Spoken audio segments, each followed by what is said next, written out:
Yeah, Exodus 15, this is the Song of Moses. It's so called, by scholars. Why do they call it that? Well, because it's a poem, right? Substantially, almost in its entirety, it's a piece of poetry in Hebrew. So this is one of those unusual sections in the Torah that isn't narrative prose. It's a poem, so that's why people call it that. And we are going to split this into two parts. So we're going to essentially hit the first 21 verses in this part, because the second part, when we get to the end, I think even if you sort of glance at the end, you're going to know why we sort of reserve that for a second part. But typically, people look at this chapter, it's like, oh, it's just like a reiteration of the crossing of the Red or the Reed Sea, the Yam Suf. And sure, I mean, you can read through chapter 15, and that's kind of what it is, but that's just the surface. There are actually a lot of things in here that, for this audience, especially people who've read Unseen Realm, and in some cases, the lighter version, Supernatural, that book, but especially if you've read the book Unseen Realm, you're going to see that there are things in this chapter that sort of take you into divine counsel worldview content. And so, as is our custom here, we're not going to do a verse by verse thing. I'm just going to go through the chapter and sort of drill down in places where there's just something like that surfaces, and then we'll talk about it, why it's important, what it means, all that sort of thing. So let's just jump into the first three verses here to get started. Exodus 15 says, "Then Moses and the people of Israel sang this song to the Lord, saying, I will sing to the Lord, for he has triumphed gloriously. The horse and his rider he has thrown into the sea. The Lord is my strength and my song, and he has become my salvation. This is my God, and I will praise him, my father's God, and I will exalt him. The Lord is a man of war. The Lord is his name." In those three verses, Lord there again is the divine name, the tetragrammaton, Yahweh. One sort of peripheral note here, ESV has the horse and his rider he has thrown into the sea. The wording there in the Hebrew can refer to somebody who drives a chariot, so it's not inconsistent with what's gone before. It's just you might get that impression just reading through quickly that, wow, they were all riding horses. No, it refers to chariotry. But where I want to sort of do the initial camp out is the third verse there. Yahweh is a man of war. Yahweh is his name. Now, Durham, in his Exodus commentary, I'm going to read you a little section of his comments, and then a little bit from Carpenter, and then I want to take this verse into a larger issue that is really concerning the two powers in heaven issue. And you might have already sort of sensed that Yahweh is a man of war, just the language there. So Durham says, okay, there follows a description of Yahweh as victorious deliverer. He is Ish Milchama, a man of battle, a warrior, an undoubtedly authentic epithet the translators of the Septuagint found too embarrassing to keep. Now, the Septuagint, actually alters this. And you might think, well, that's just kind of weird. The Septuagint has, again, this is from Durham. I'll put it into English. Yahweh crushes wars, or basically, wins battles, or something like that. Instead of a man of war, it turns that into this descriptive phrase. And you might ask, well, why would they do that? Again, this takes us into, I'm going to speak as a critic now, sort of somebody who does Israelite religion and sees an evolutionary arc. We've been in this territory before in Exodus, and you all know my position, on this basically is I think that the evolutionary approach to Israelite religion is largely based on circular reasoning because it has so many inconsistencies, and we're going to get into that here again. Now, just as a jumping off point, there would be those who say, well, the Septuagint translator, obviously, this Hellenistic Jewish guy was offended by anthropomorphism, anthropomorphic language about Yahweh, transforming Yahweh into a man. He didn't like that wording because by the time of the exile, Yahweh was transcendent above the gods. And this is primitive religious thinking to cast the deity as a man and blah, blah, blah, blah, blah, blah, blah, blah, blah. And if you're thinking, well, good grief. There's a lot of stuff in the Dead Sea Scrolls and Second Temple Jewish literature that have Yahweh as a man. You'd be correct. Again, so that ruins the evolutionary arc, the neatness of the picture. I think the most you could say is, there's nothing unclear about the Hebrew. The most you could say is the guy who was doing Exodus, just thought this made better sense, because elsewhere in Exodus, the burning bush, Yahweh is in the form of an angel there, okay? Other places where Yahweh in the Torah is going to show up. The people who did the translation of the Septuagint, who did the Torah, it's not just one person, okay? But you're going to have many that have no problem at all with anthropomorphic language, and then you got this guy that maybe you could say that about him. Maybe he has some other motive. We actually don't know.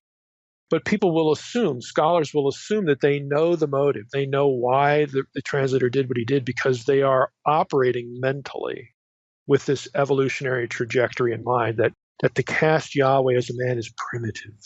This is primitive religion.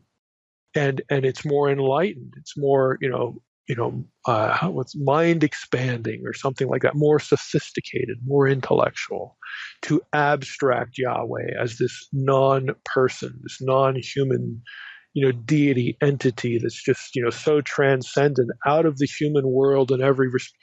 This is the kind of language that you get when you read academic material about just religion in general. But here it's applied to the Hebrew Bible. And again, if you're sitting there, and again, if you've had good exposure to Second Temple literature, and even the late literature of the Hebrew Bible, you're thinking, well, good grief, there's lots of exceptions to that. Yeah, there are. That's the point. That's the point. There is no neat trajectory. If you were at the Naked Bible Conference last year, I did my presentation on how the Septuagint handles, and also the Dead Sea Scrolls, how it handles the language of divine plurality. Because one of the axiomatic things in biblical studies is, well, when we get to the Greek period, the Hellenistic period, they don't use sons of God anymore. They just take all these phrases that are primitive polytheism, and they use the word angel. Yeah, except where they don't. Okay, except for the 180 times in the Dead Sea Scrolls where they have B'nai Elim, B'nai Elohim, B'nai Ha-Elohim in divine council scenes, the stuff that's supposedly pre-exilic and now has been outlawed religiously.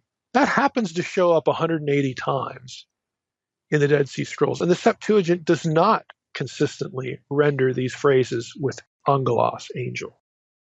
I actually went through in that session. Again, I guess this is a commercial for the next Naked Bible podcast. This is the kind of thing we do.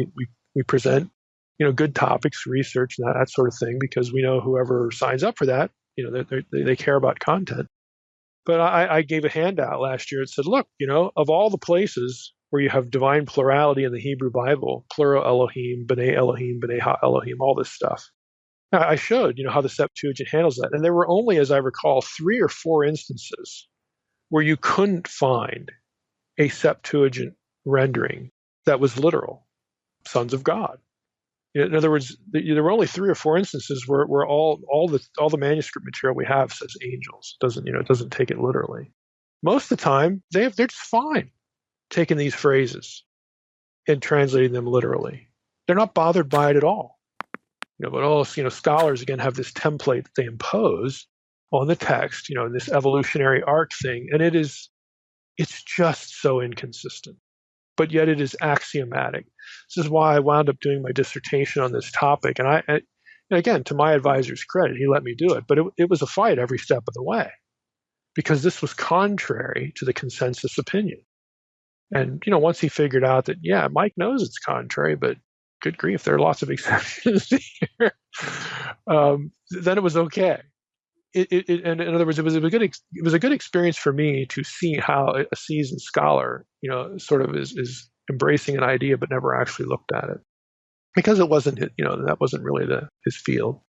So this is what you have, and Durham's comment here is representative, or not representative, but he at least points out that we have one instance here where Yahweh is a man of war gets sort of erased by translation.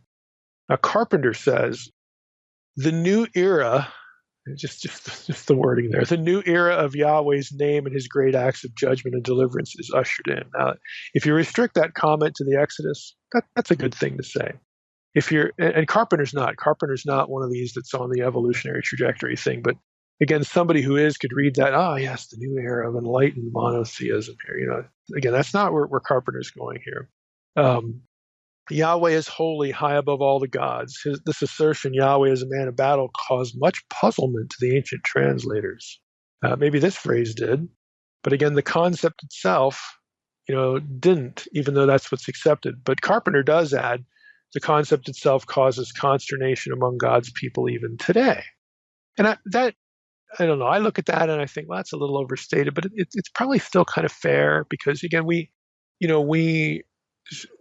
there is something of a struggle. I'll use the word struggle, where because we have Jesus in the incarnation in the New Testament, I've met a lot of Christians that are surprised at their Old Testament, that you actually have God as a man in the Old Testament. Like they'd never seen it before. They never really thought about it. So that, I think if you're looking at it that way, then what Carpenter says here, that can be legit. Again, a lot of it is because people just don't look. They're not sort of thinking about. They're not thinking in these terms when they read certain Old Testament passages. It sort of just gets glossed right over. Or we take things like the word of the Lord and think that that's just a voice in the prophet's head. Sometimes it is, but sometimes it is clearly not. Again, this is the two power stuff that I discuss in Unseen Realm. There's just no blanket statement that you can make here. There are plenty of people who aren't offended by it today, and there are plenty of people who weren't offended by it in the intertestamental period and on into the New Testament. Now, Alan Siegel, he's the guy who wrote, back in 1977, the Two Powers in Heaven book. Siegel, again, was a rabbinic scholar, was a Jew. He passed away recently in the last few years, and he wrote this book on the Two Powers of Heaven, trying to find the history of when did this teaching that there were two good powers, not good versus evil. This isn't like Zoroastrian stuff here, but two good guys, okay, two gods essentially in Judaism, because he knew that Judaism used to teach that because he's familiar with Second Temple Jewish monotheism or Jewish binitarianism in the Second Temple intertestamental period. So Siegel asked a very logical question.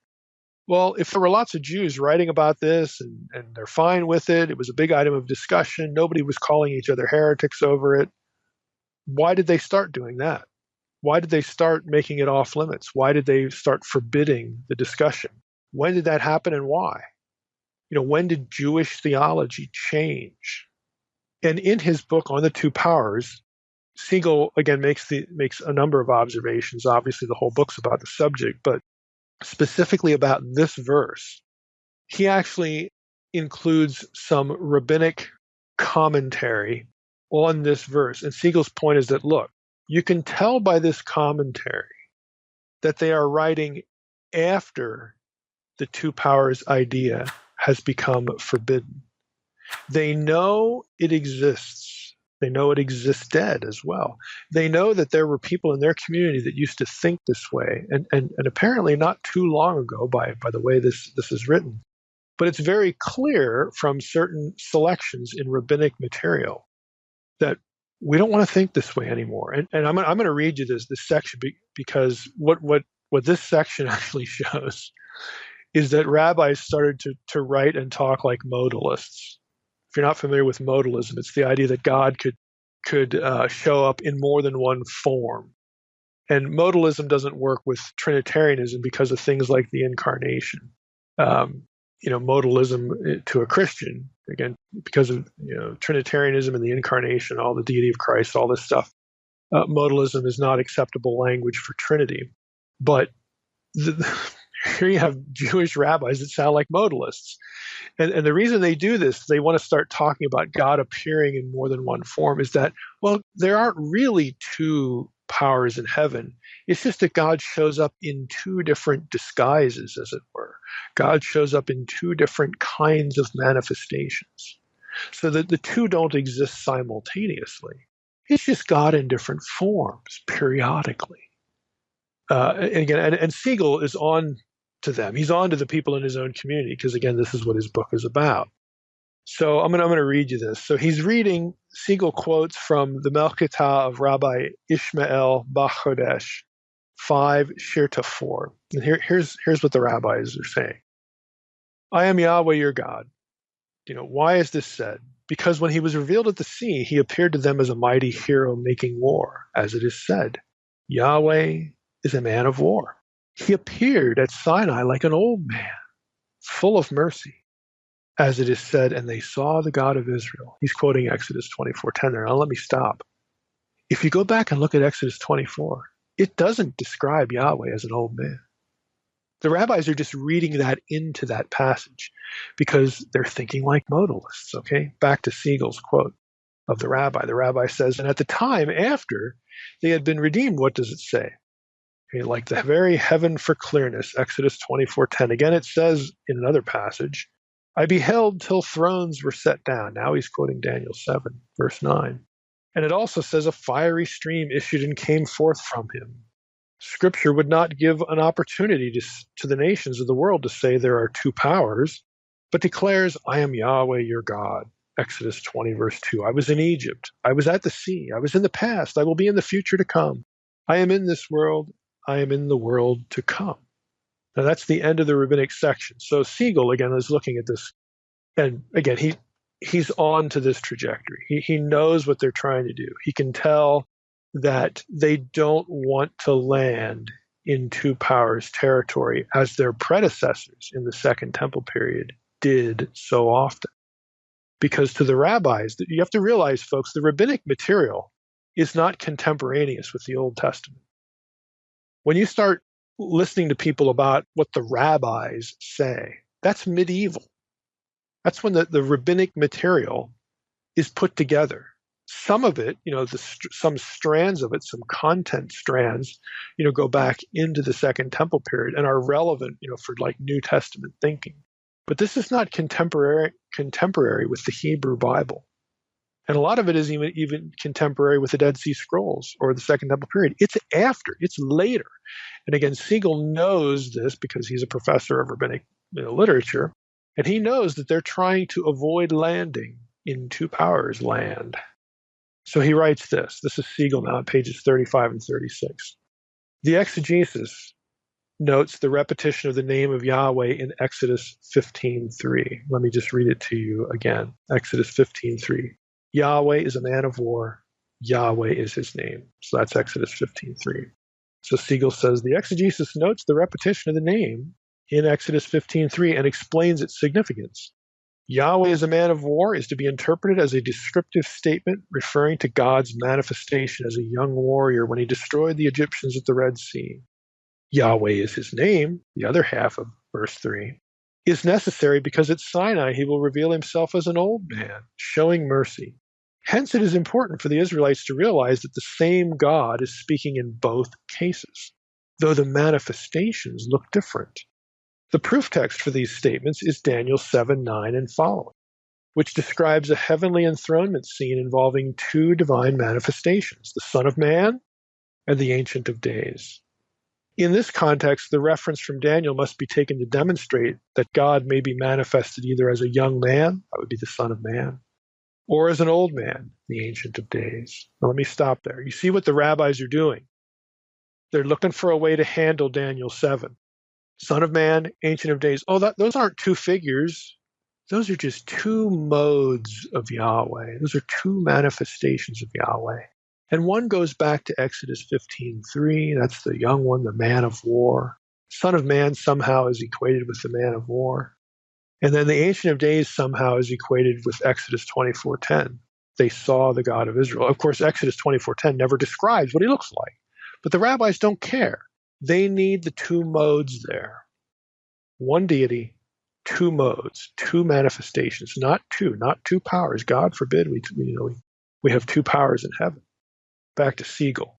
He writes this. When the whole biblical passage is seen, the passage seems to describe more a danger than a solution. Not only does the passage allow the interpretation that God changes aspect, it may easily be describing two separate divine figures. More than one throne is revealed, that's Daniel 7, and Scripture describes two divine figures to fill them. One sits, the other seems to be invested with power, possibly enthroned. The Ancient of Days may be responsible for judgment, but delegates the operation to a Son of Man who accomplishes judgment by means of a fiery stream. That this Son of Man is young or that his dominion is to be merciful, ostensibly the point of the reference, is hardly evident in the text. Now, that's an honest comment from a rabbinic scholar about what the rabbis are saying. Basically, he's saying, these guys are just blowing smoke here. Again, because his book, Siegel's book, is about the history of this idea within the Jewish community and why did it transition from being okay to being a heresy. Okay, so I just wanted you to know that Exodus 15:3 is part of the two powers in heaven debate within Judaism. And if you get into a conversation with a Jewish friend, they might have been schooled by rabbis, or they might go to their rabbis. You're not going to believe what this Christian, person, told me. And the rabbi could say, just tell them it's two modes, it's two manifestations. Here, read Rabbi Melchitah. That's what you're going to get. But Siegel, again, is honest enough to say, it just doesn't make a whole lot of sense. Again, and in Siegel's book, what he's trying to do is show the reader how this was dealt with. But again, there you have it. He goes, well, the passage, if you actually look at the passages, they could just as well be teaching two separate individuals, not two modes.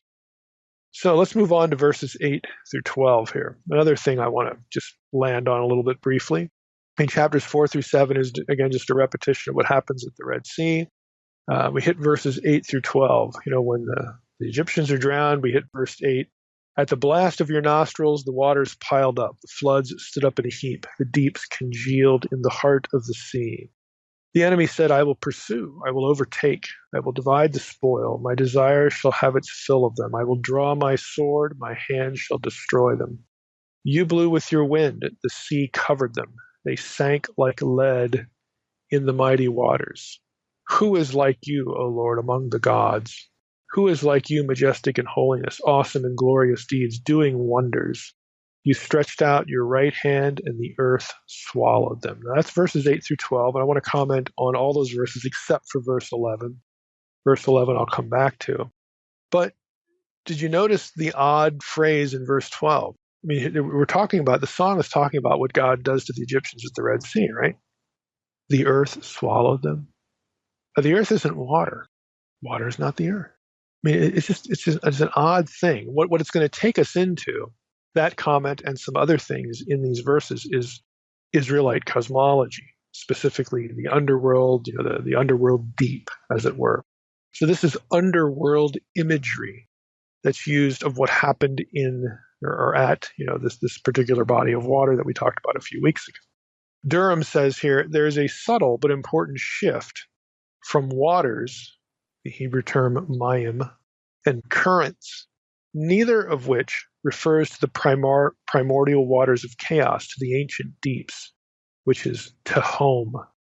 Okay, and tehom is actually used in this passage along with these other two terms.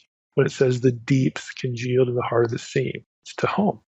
The implication, Durham says, at the very least, is that the visible waters in their everyday flow were thrust aside to make way for the temporary release of the devastating rebellion waters from their subterranean prison, the ultimate deep, the tehom.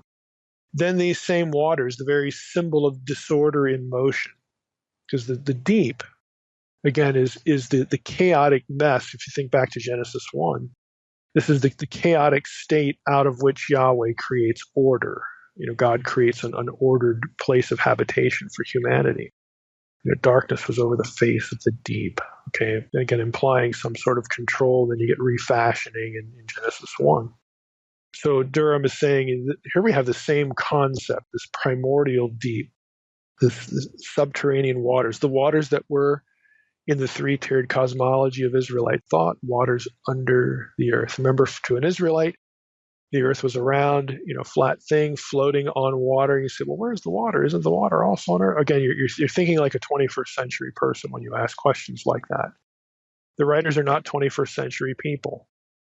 Okay, they're not asking questions about where the water came from, where it is in relation to other water. Okay, it's just you have this primeval mound come up out of the earth. It's surrounded by water. It floats on water, and then God, of course, fastens it. He fixes it with pillars, the pillars under the earth. Again, this is all standard Old Testament cosmological language and ancient Near Eastern cosmological language. And the water under the earth, the great deeps, that would threaten again to break the pillars and unleash chaos on the habitable landmass.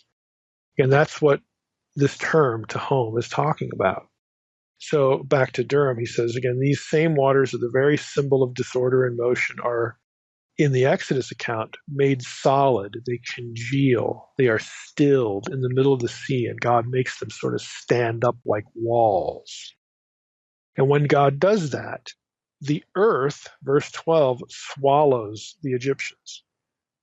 So, well, how does that make sense? Well, it makes sense because the great deep now, that is, again, cosmologically under the earth, that's been split apart and congealed and made into walls. And so that opens up this cavernous thing. Basically, the Egyptians slide into the underworld.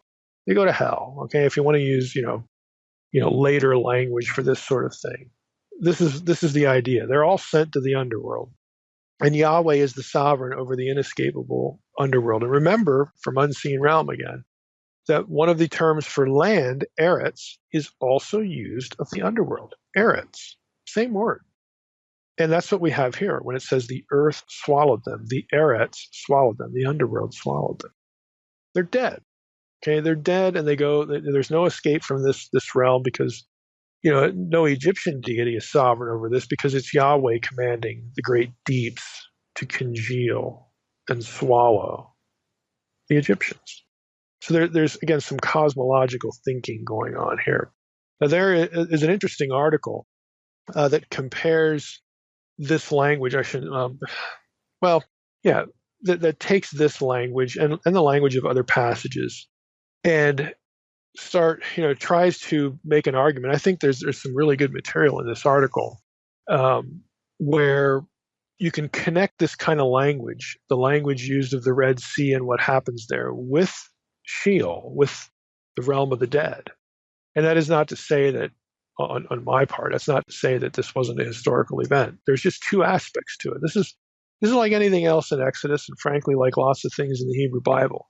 There's sort of the boots on the ground interpretation of what's going on, what the text says, okay, and that the writer's talking about. But then there's this sort of cosmic, supernaturalistic, metaphysical kind of thing interpretation behind all that. This is another case in point. What happens at the Red Sea to the Egyptians, again, is viewed as sort of event kind of terms, historical event terms, and then there are these cosmic terms. There are two ways to read the same material. Now, this article is by a fellow named Wifall, Wifall, and let's see if I have an article reference to it. The article is about, I don't know if this is actually the title, how the Sea of Reeds is based on Egyptian symbolism or gets tied into Egyptian symbolism, specifically the Shihor, which is the Egyptian equivalent to the Hebrew Sheol as the place of death. Now, interestingly enough, go back to our discussion again a few episodes ago about where the crossing occurred. Again, you think of the Red Sea, you got the left prong, that's the Gulf of Suez, and then at the tip of that, you've got a bunch of bodies of water that in ancient times were connected, in some cases by canals, forming the eastern border, of Egypt, of the delta there. Basically, again, if you pass through that or cross over that, you're out to an Egyptian. You're out into the wilderness and the chaos and all that kind of stuff. But this is borderland territory. Okay, so we talked a lot about that, this chain of lakes, and it factors into the way the Old Testament describes the crossing at Pi Hahirot, the mouth of the canals. Again, at some point along this chain of bodies of water. So we don't know which body of water they crossed, but it was in this sort of conceptual and literal barrier or borderline waterway link. All these bodies of water linked together. So one of those bodies of water is the Shihor. believe it or not. And again, that's a term that is associated by the Egyptians with the underworld. This particular place is near Avaris or Avaris. Again, this is in the Delta, and we have a map on the episode webpage so that you can see where this is. Again, it's one of these bodies of water. So this might be, if Whiffall's article is correct, that the language here, not only of Exodus 15, but some of the other parts of this event description, if this is tapping into Egyptian belief about this one particular place, maybe that's the place that they crossed, because the Egyptians going in there to pursue after them wind up in the underworld. Again, maybe that's the case. And I'm going to read a little bit from Whiffall's article just so that you get a feel for it a little bit. A couple of portions here. So he's going through the history of scholarship, on this in his article, and he writes this. An article by L.S. Hay on the historicity and history of the tradition of the Reed Sea events points to another source besides Canaan for the mythological elements in Israel's description of her exodus from Egypt. Again, mythological, this is me breaking in here. Mythological is the term that most scholars are going to use for cosmic terminology, something about their, connected to the supernatural worldview. Whether this author treats the event as historical or not is a different question, different but related question. But don't get thrown off by that term. Back to Whiffall. In arguing for a military encounter in which Israel defeated the pursuing chariotry of Pharaoh, Hay proposed that this basic historical account was later overlaid in the tradition by a Sheol myth, possibly derived from Egyptian mythology. Hay cited an article written several years ago by J. Towers concerning Egyptian influences on the Reed Sea story. Towers pointed out the equation between the Hebrew term yam and the Egyptian sheh, or sheh, sea or lake. Probably in Egyptian it would be esh. In Egyptian mythology, the lake or field of reeds was the underworld, where the soul of the dead was purified before ascending into heaven. The soul was said to pass over the underworld sea of reeds. Well, isn't that interesting? Let me just break in here.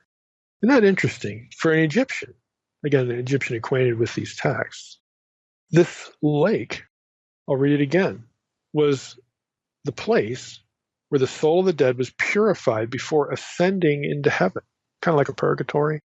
The soul was said to pass over the underworld sea of reeds, much as the historical Passover of Israel in the Reed Sea events. I'll finish Whiffall's sentence there. Guess what, folks? Again, if you're an Egyptian and you're either witnessing the events or if you're a Hebrew familiar with this and you're reading about it later on in Exodus 15, this is not purgatory. The Egyptians ain't going anywhere. They're dead. They are in the realm of the dead for keeps because it's the God of Israel who has command over this. Okay, he sets the terms. Again, this would have really, struck fear into an Egyptian. And again, the biblical writer, if indeed, again, Whiffall is correct, that we have these connections back into Egyptian thinking, the writer knows exactly what he's doing. Again, if you're someone who's familiar with this belief, either because you're an Egyptian or about the Egyptians, you're going to know that this is a theological statement. You're not going anywhere, buddy. Okay, you are in the underworld. This isn't just like a temporary thing that you're going to get out of here later. No, you're not getting out of anywhere. You're locked up. Back to Whiffall. Towers' remarks about Egyptian mythology as the possible source of the Exodus imagery can be amplified through studies by Egyptologists such as Frankfurt, Raymond, Zandi.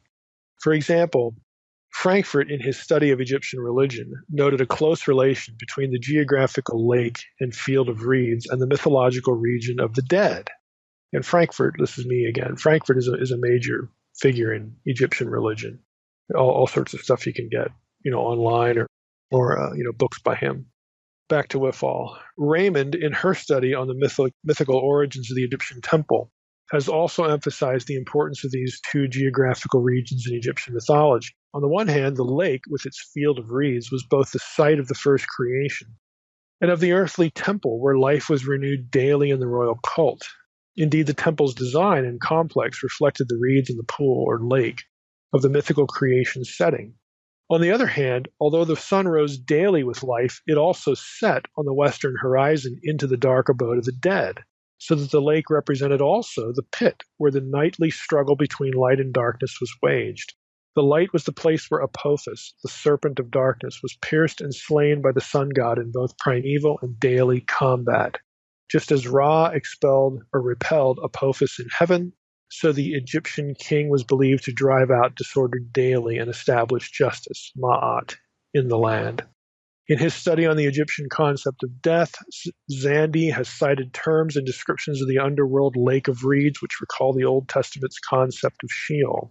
For example, the Egyptian dead were at times called the drowned ones, and the wicked were said to be burned by fire. Let me just stop there. You know, in Old Testament talk about Sheol, there's both water and fire. Okay, back to Wifall here. They're said to be burned by fire as Yahweh burned his enemies. In fact, Israel's understanding of the underworld as a great body of water upon which floats the disk of the earth, and her fear of death in the sense of drowning and inundation would appear to reflect more the attitudes of Egypt than those of Ugarit or even Babylon. We'll just wrap up Wifall there.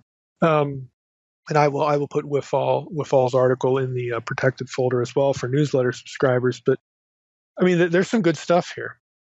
You know, if you're looking at this again as either as an Egyptian or someone who's familiar with Egyptian thinking, this accounting of the Exodus, the elements of it, the Sea of Reeds, where it's on the border of Egypt. You go over the other side, it's chaos, and you don't want to wind up in this water here, this specific body, because again, that would be where the dead go. I mean, if you go there, you're going to be dead. But the good news is you're only going to be there for a while because it's kind of like Egyptian purgatory, and you'll get out and you'll go to heaven.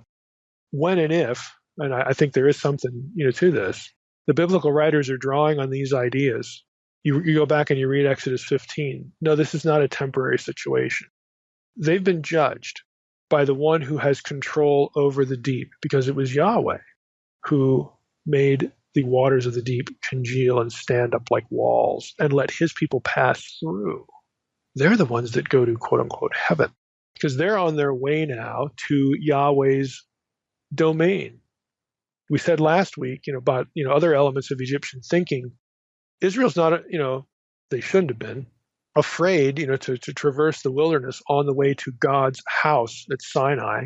Okay, the place where God lives, and then on to the land of Canaan, where God will put His name, and be, they will be His people. He will be their God. All that sort of stuff.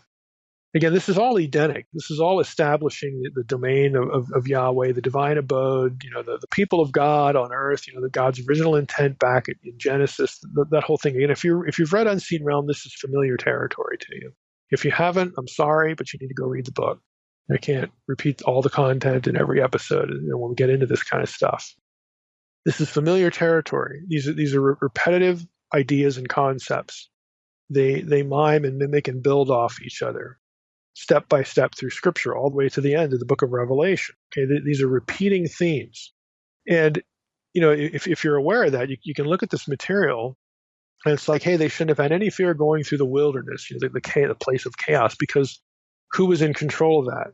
Well, evidently Yahweh is, because look at what He did with this really big bad place, the Red Sea, and because that, to an Egyptian, that was the gateway to the realm of the dead. And, all these ideas. It's Yahweh's people who are taken out of the realm of the dead to new life. Okay, at the Exodus event, at the crossing event, not the Egyptians. And that shows the Egyptian, and of course the Israelite who's familiar with these ideas, who's in charge.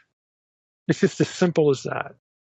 Who has sovereignty, who has authority over these forces of chaos, life and death, eternal death and eternal life, dwelling with God, forever, as opposed to not. I mean, who is in command of all this? Well, it ain't the gods of Egypt. Again, it's just theological messaging all over the place.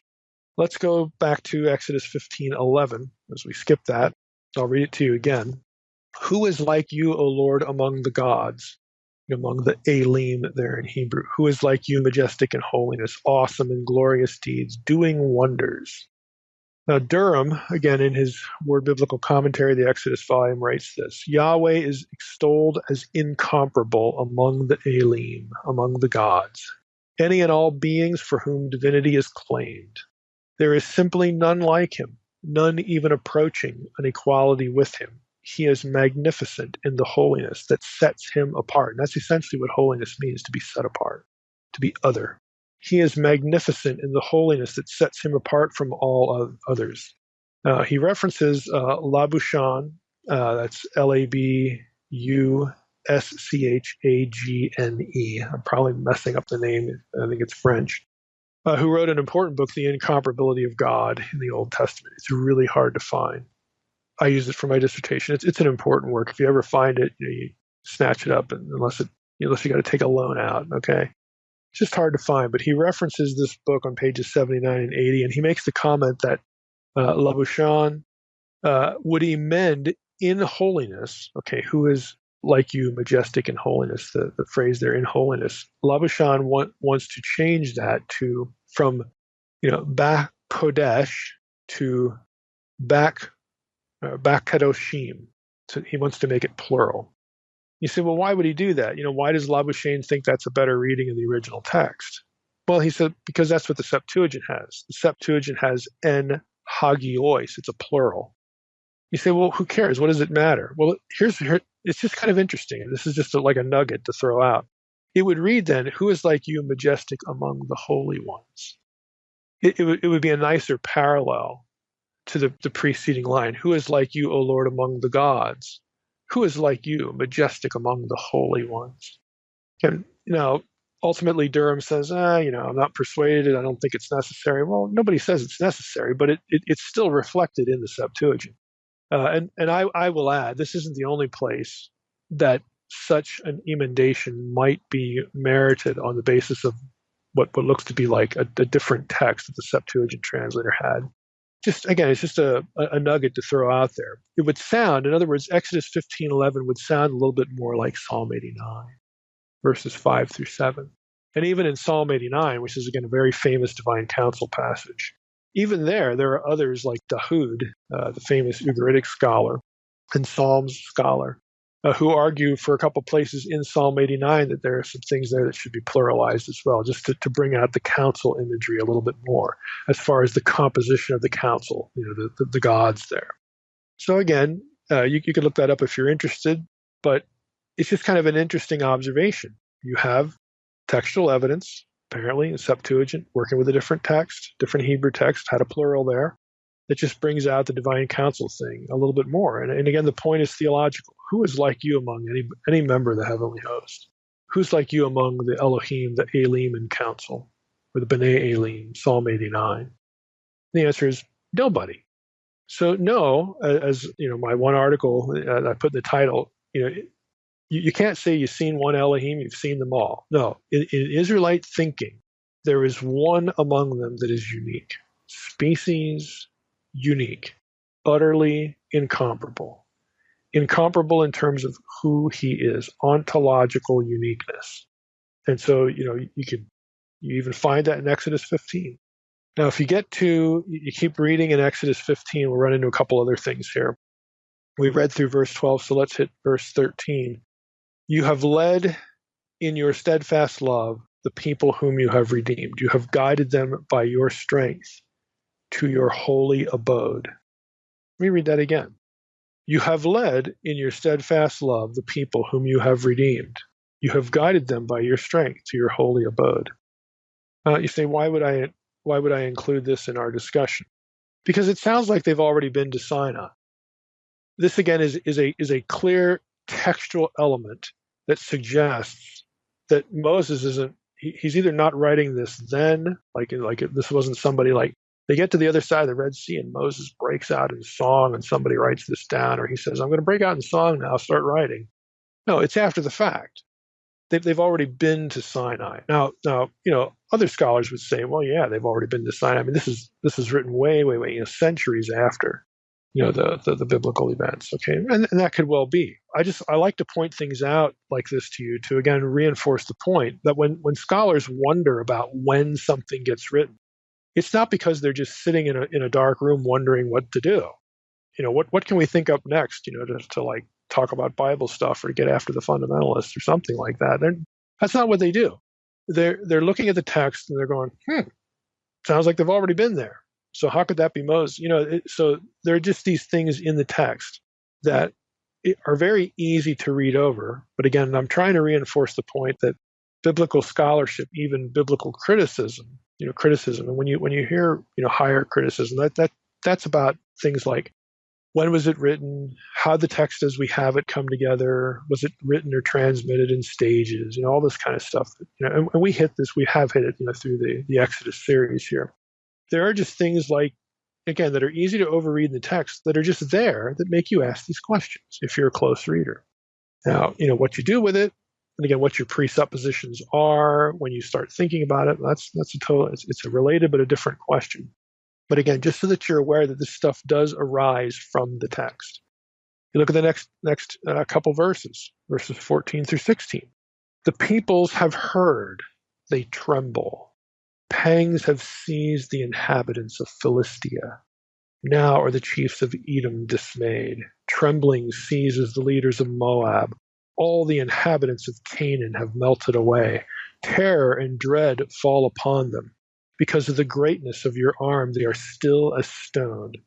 Till your people, O Lord, pass by, till the people pass by whom you have purchased. You know what that sounds like? That sounds like Rahab at Jericho. Hey, we've heard about what happened at the Red Sea. That just kind of freaks everybody out. We know you're going to kick our butts. So, please save me and my family. It sounds like the itinerary that Moses and Joshua take on their trip up through the Transjordan, which is long after the crossing of the Red Sea. Again, the content of these verses do not happen as soon as they hit the other side. But a lot of you, I'm sure, have heard. Well, I can't say a lot of you have heard this preached because it's the Old Testament. A lot of churches don't even preach the Old Testament anymore. But if you have heard this, chances are that the setting that's described for you is, they get through the sea and everybody just kind of stops and Moses breaks into song. And isn't this awesome? Well, yeah, it is awesome, but you have stuff like this in it that is clearly much later. So again, these things arise from the text. It's not people just sort of making stuff up. Currid, in his commentary, his study commentary on Exodus, the first volume, Exodus 1 through 18, writes this: all four nations, these nations that are mentioned in the verses I just read, were to become notorious enemies of Israel. Philistia was located in the coastal plain of Palestine, and the Philistines often fought with Israel during the early centuries of her existence, Judges 13 through 15, 1 Samuel 4 through 7. The Edomites were descended from Esau, and they populated the area of southern Transjordan. They struggled with Israel in order to not let her pass through the territory. Much later, in Numbers 20. Moab in central Transjordan was the home of the descendants of Lot. Balak was one of the kings of Moab during the conquest period. In Numbers 22, the Canaanites, of course, inhabited the land of promise, and many of them were destroyed by the Hebrew invasion of Palestine. Now, Currid doesn't want people to think, and I don't know why, because so what if this was written after the fact? But, he's like, well, I know that sounds like later authorship, but blah, blah, blah, blah. Well, it is later authorship because nobody's there. CNN isn't there. They'd probably destroy it anyway if they were. But CNN isn't there with a camera and beaming it into Philistia.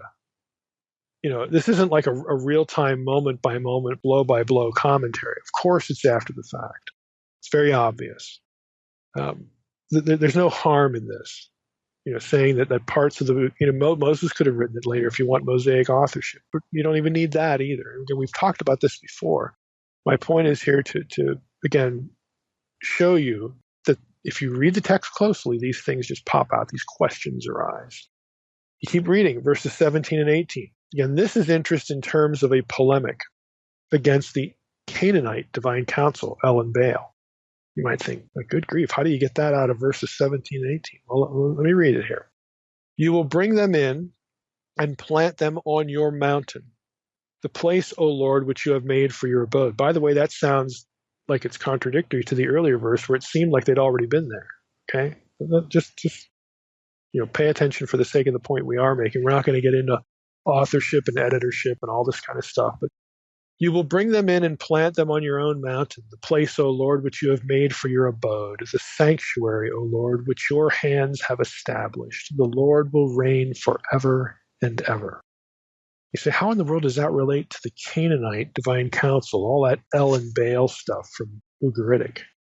It does, Currid, again, takes note of this. This epilogue looks even further into the future when God will establish Israel in the land of promise. The Hebrews will build a sanctuary there to worship Yahweh.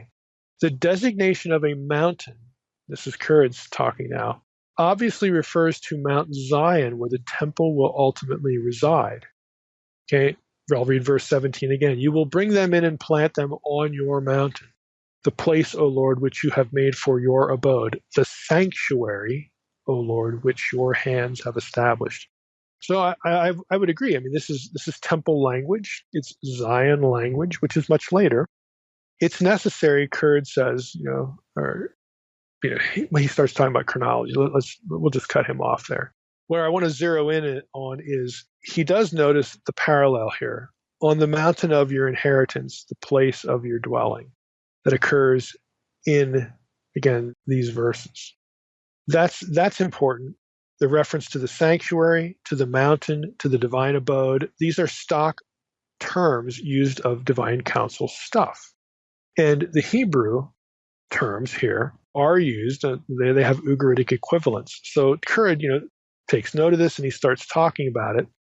And he says there's probably a polemic here against the Canaanite divine counsel, specifically Baal, because Baal is the one who gets a house after his battle with Yam and Mot, the god of death, and the river. Baal is declared king of the gods, and he gets a house, and Baal is declared king of the earth. Look at verse 18. The Lord will reign forever and ever. And that language is close to the language used in the Baal cycle of Baal. And so Currid and others look at this and say, there's something going on here in the text where the writer not only wants to tell us what happened to the Egyptians and is dipping into Egyptian worldview stuff, but the writer is also given Baal and El, the divine council, the Ugaritic stuff, the Ugaritic pantheon, giving them a poke too. Because it's not Baal who is Lord of the earth. It's Yahweh. Now, again, for my part, I do think that there is, something to this. There's no dispute that Canaanite literature existed at the time of the Exodus. So if you want Mosaic authorship, there's no obstacle there. The issue is when the Israelites, or even Moses, when would they have really been exposed to Canaanite religion as an opposing system? That's much later. That's the time of the prophets, the monarchy.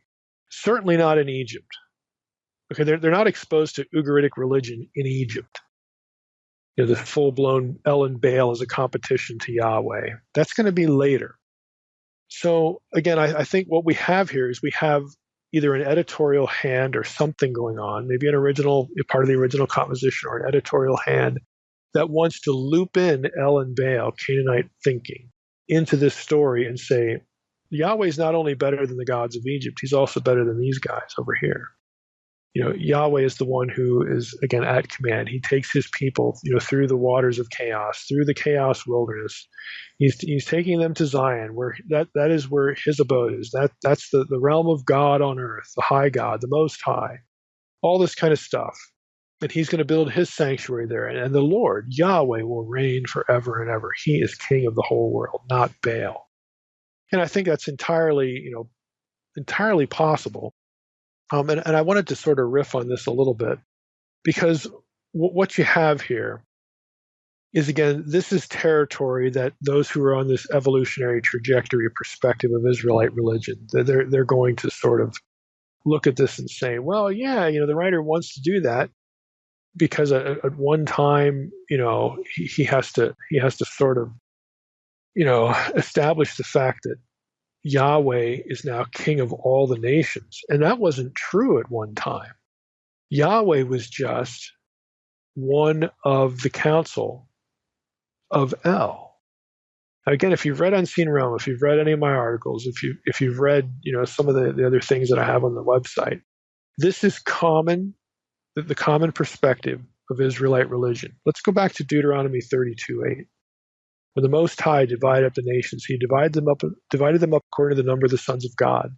But Israel is Yahweh's portion. Jacob is his allotted inheritance. And so those who believe Israelite thinking, specifically the biblical writers, not just the Joe Schmo Israelite, but the biblical writers were once polytheists, that polytheism was orthodoxy, that Yahweh was just one of a number of gods.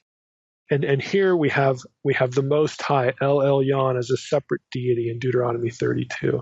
And he gives Yahweh a little piece of the earth, and it happens to be Israel. But the Most High, El Elyon, and Yahweh are different deities because they were polytheists. Later on, Israel is going to evolve into the notion where all these names, all these deities are fused into one, into Yahweh. And when that happens, well, Yahweh is Lord of all the earth because now there's only one God. And so the critics will say Psalm 82 is about the Israelites evolving to this point of enlightenment where they kill off the other gods in Psalm 82 and only leave one, and that's Yahweh. So Psalm 82 for them is proof of the defeat of polytheism in the mind of the biblical writers. Polytheism is no longer orthodox religion. Polytheism has been defeated. Now we have this wonderful breakthrough to monotheism. The lights have turned on. And so that allows the critics, again, to say, well, from that point on, they don't believe the other gods exist. You have an intolerant, exclusivistic monotheism. And so all talk of Elohim means that the other gods don't exist anymore. Again, I reject all that. And if you want to know why, you go to my website, thedivinecounsel.com, read some conference papers and published articles and whatnot. Because there are littered through that neat little picture a number of problems and inconsistencies. Things like assuming that Elohim, plural Elohim, that they're all sort of, equal. That's an assumption. Okay? Assuming that El and Elyon, or, that Yahweh is a separate deity in Deuteronomy 32. That's an assumption, because if you go back 2 verses, take the trek back 2 verses, you have El and Baal epithets both applied to Yahweh. Okay, it's very clear that the writer is not looking at Yahweh as a separate deity in Deuteronomy 32, 6 and 7. So why would he in 8? And if you go to Deuteronomy 4, 19 and 20, Yahweh isn't given Israel. He takes it. It's his choice. Okay, there's all sorts of problems. I'm not going to rehearse all this stuff. You can go back and read this material. But if you're thinking that way, you look at what's going on in Exodus 15 here. And you don't just see a polemic here, you see an evolution out of polytheism, another evidence of this evolutionary trajectory. And I bring this up because it's kind of sad that there are folks in evangelicalism who are buying into this. And I'm not saying that you can't, get the gospel and think this way. I'm just saying that you're thinking that way because you've never examined the problems with the whole idea. You're hearing this, and you're just buying into it, and you never get to where it doesn't work and why, and the circularity of the argument. And I want to zero in on one of these just for the rest of the episode. This notion in Exodus 15, okay, I'll read it to you again. Exodus 15:18, the Lord will reign forever and ever. If the evolutionary trajectory is correct, then this idea that Yahweh is the God of all the nations over the earth. In effect, that Yahweh now has become the Most High who divides up the nations, okay? If you think that is a late development after the exile, because the exile, that they're getting punished for this, and then out of the exile comes this breakthrough, breathtaking, wonderful idea of the gods are all dead now, and we have only one. If this is what you're thinking, you're going to have some problems. There are other places in the Hebrew Bible where you have this language of Yahweh being king over all the nations that are clearly pre-exilic. They're pre-exilic. King of the earth was a Baal title. And so what we have here is a polemic against Baal.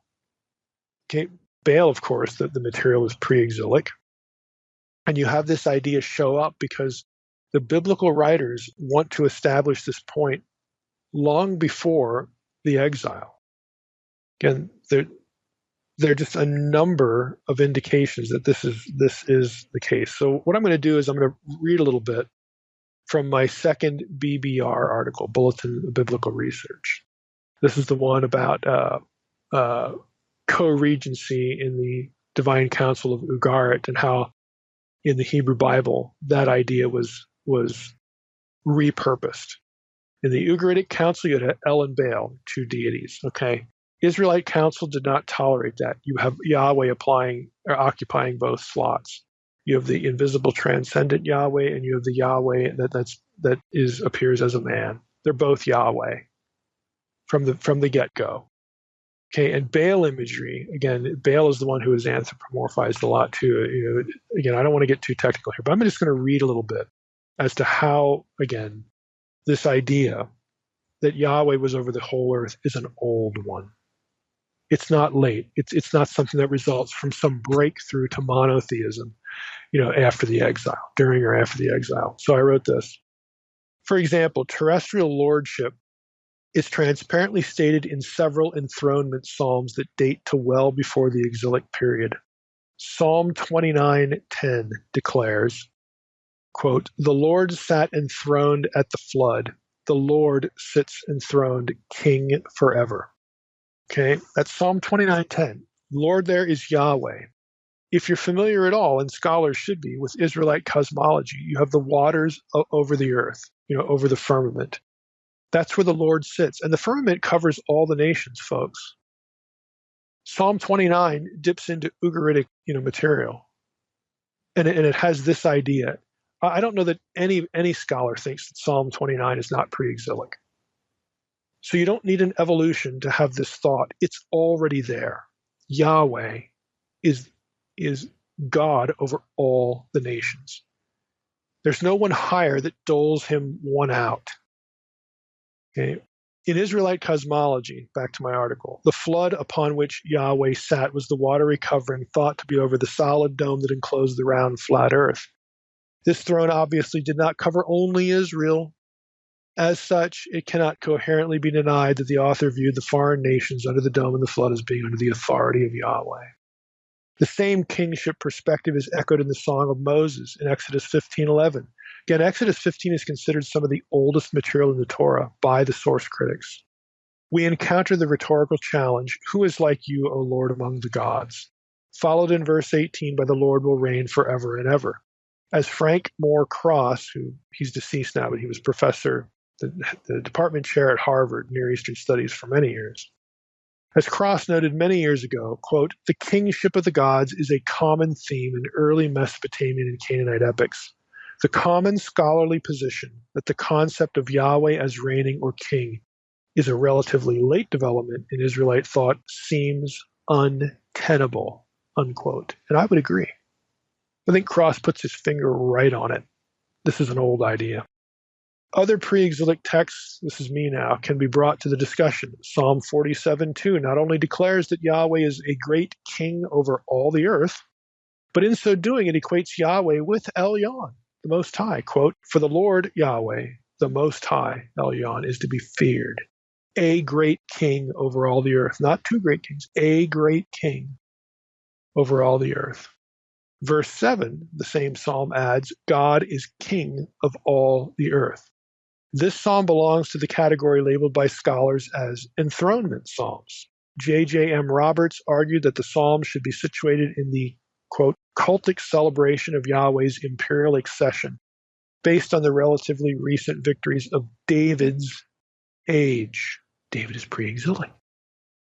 A narrative sampling of the same idea is readily available in the Deuteronomistic history, which is also pre-exilic. The writers of the DH, the Deuteronomistic history, presumed that Yahweh controlled the destiny of the nations targeted for removal from Canaan. Israel's pre-exilic biblical writers expressed the belief that Yahweh had defeated and banished the nations in Israel's land, an idea that presumes Yahweh was supreme over the gods of those nations. And as we have seen, this supremacy is cast anthropomorphically by means of the angel in whom was the name, who is Yahweh. That's the end of my article portion. Again, I think we need to, without, getting into names and podcasts and all this kind of stuff, this notion of this evolutionary trajectory within Israelite religion is seeping into evangelical thinking. Now, again, this is not something that the gospel succeeds or fails on. And I've also written and said in interviews, look, on the one, let's just pretend that Mike doesn't hold Mike's views. Let's just pretend that the evolutionary trajectory is correct. That is easy for an evangelical to handle. It's called progressive revelation. Is it impossible that God could have told the biblical writers only limited information about himself? And then later on, as they get more information, they sort of figure out, okay, there's, God is unique, and Yahweh is different than the other ones, and there's none like him. Before, we were talking about councils. Is it possible that because God gives them more information that they go through this evolutionary arc? Sure, you could look at it that way. I think you actually have a tough time if you actually pay attention to the text, because you do not have that neat picture, and you certainly don't have it after the exile. Remember, Dead Sea Scrolls, you got 180 references to divine plurality. They didn't get the memo there. And those guys at Qumran were not liberals. They were not progressives. Okay, they were about as uptight about theology as you could possibly get. And they're not offended at all by the talk of divine plurality. And I would suggest the reason is because it has always been part of biblical thinking, biblical worldview, supernatural worldview. And they always viewed Yahweh, the biblical writers anyway, they always viewed him as unique among the gods, because they don't view Elohim as a term that is connected to a specific set of unique attributes. That's not what the term means or signifies. The reason that the biblical writers use it of half a dozen different things, different entities, is because all it really means is that you are by nature a resident, a disembodied member, disembodied inhabitant of the spiritual world. That's all it is. And that has nothing to do with polytheism, as moderns conceive it.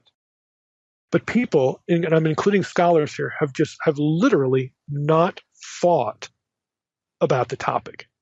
Literally, they haven't done it, because it's repeated so often in biblical studies that people just reflexively conclude there's nothing to think about here. On my Twitter feed today, I saw a New Testament textual critic, New Testament scholar, say this: if you repeat the idea that Gehenna was a garbage dump often enough, even scholars will begin to believe it. Again, his point is that there's no evidence for that. Well, I'll give you the Old Testament equivalent. If you hear often enough about the evolution from polytheism to monotheism in Israelite religion, you hear that often enough, even scholars will believe it. And most of them do. And now, again, we have evangelicals that just don't think really anything about this.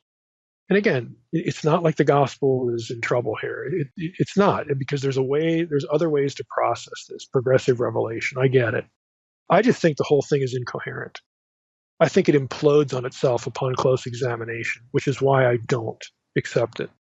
And again, this was the subject of my dissertation. It's just something that, for one reason or another, I wound up, seeing, thinking about, and then winding up doing a dissertation on it. So, there are elements. We're going to stop here because I don't want to go past verse 21 here. We'll just stop right here. Next time, part 2, we're going to do verses 22 through 26, because we have a reference there, interestingly enough, and I want to be able to give it the time that it deserves. I'll read you verse 27, the last verse. Then they came to Elim, where there were 12 springs of water and 70 palm trees, and they camped there by the water. Now, if you don't see divine counsel stuff in there, cosmic geography in there, then this is probably the first time you've ever been exposed to those topics. That's just loaded. And again, there isn't much written on that verse or this section of Exodus 15 in which it is found. So I've gotten this question a number of times, and I want to devote an episode to it. So I figured this is a good place to do it. Part 2, chapter 15. There's a lot of interesting stuff there that I think, again, this audience especially will get a lot out of. But again, for the sake of wrapping up this episode, again, there are things in this chapter that, if you know kind of what you're looking at, that take you well beyond just, we got version 2 of the crossing of the Red Sea. Isn't that nice? Well, we do.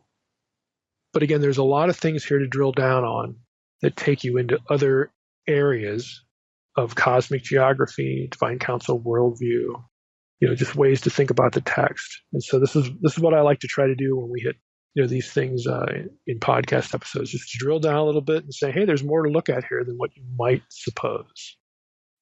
All right, Mike. Well, this week we're going to finish up chapter 15. Yep.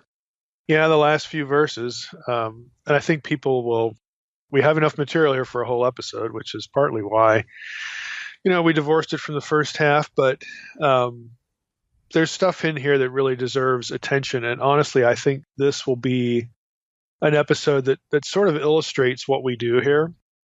And again, the kinds of things I'm trying to do in Unseen Realm to prompt people to see, their Bible through ancient eyes and, sort of to engage the text tactically with that kind of hermeneutic, to read the Bible with the pre-modern, the ancient writers and their readers, with an eye toward a supernatural, worldview. So you might look at these verses and think, oh, how can you get even into that kind of stuff with, the verses 22 through 27? But you really do. And I also think it's going to illustrate how, reading not just a passage like this, but just reading the Bible generally from the perspective of an ancient person, the writer and the reader originally, their context, how it's often just so much better than people coming along later, like the rabbinic community or the Christian community in the early church, and just sort of making stuff up. I think it'll illustrate, the difference there too. So let's just jump in. I'm going to read Exodus 15, verses 22 through 27, and then we'll, get into some of the content here. So I'm reading ESV again, and verse 22 starts like this. Then Moses made Israel set out from the Red Sea, and they went into the wilderness of Shur. They went 3 days in the wilderness and found no water. When they came to Marah, they could not drink the water of Marah because it was bitter. Therefore it was named Marah. And the people grumbled against Moses, saying, "What shall we drink?" And he cried to the Lord, and the Lord showed him a log, and he threw it into the water, and the water became sweet. There the Lord made for them a statute and a rule, and there he tested them, saying, "If you will diligently listen to the voice of the Lord your God, and do that which is right in his eyes, and give ear to his commandments, and keep all his statutes, I will put none of the diseases on you that I put on the Egyptians, for I am the Lord your healer." Then they came to Elim, where there were 12 springs of water and 70 palm trees, and they encamped there by the water.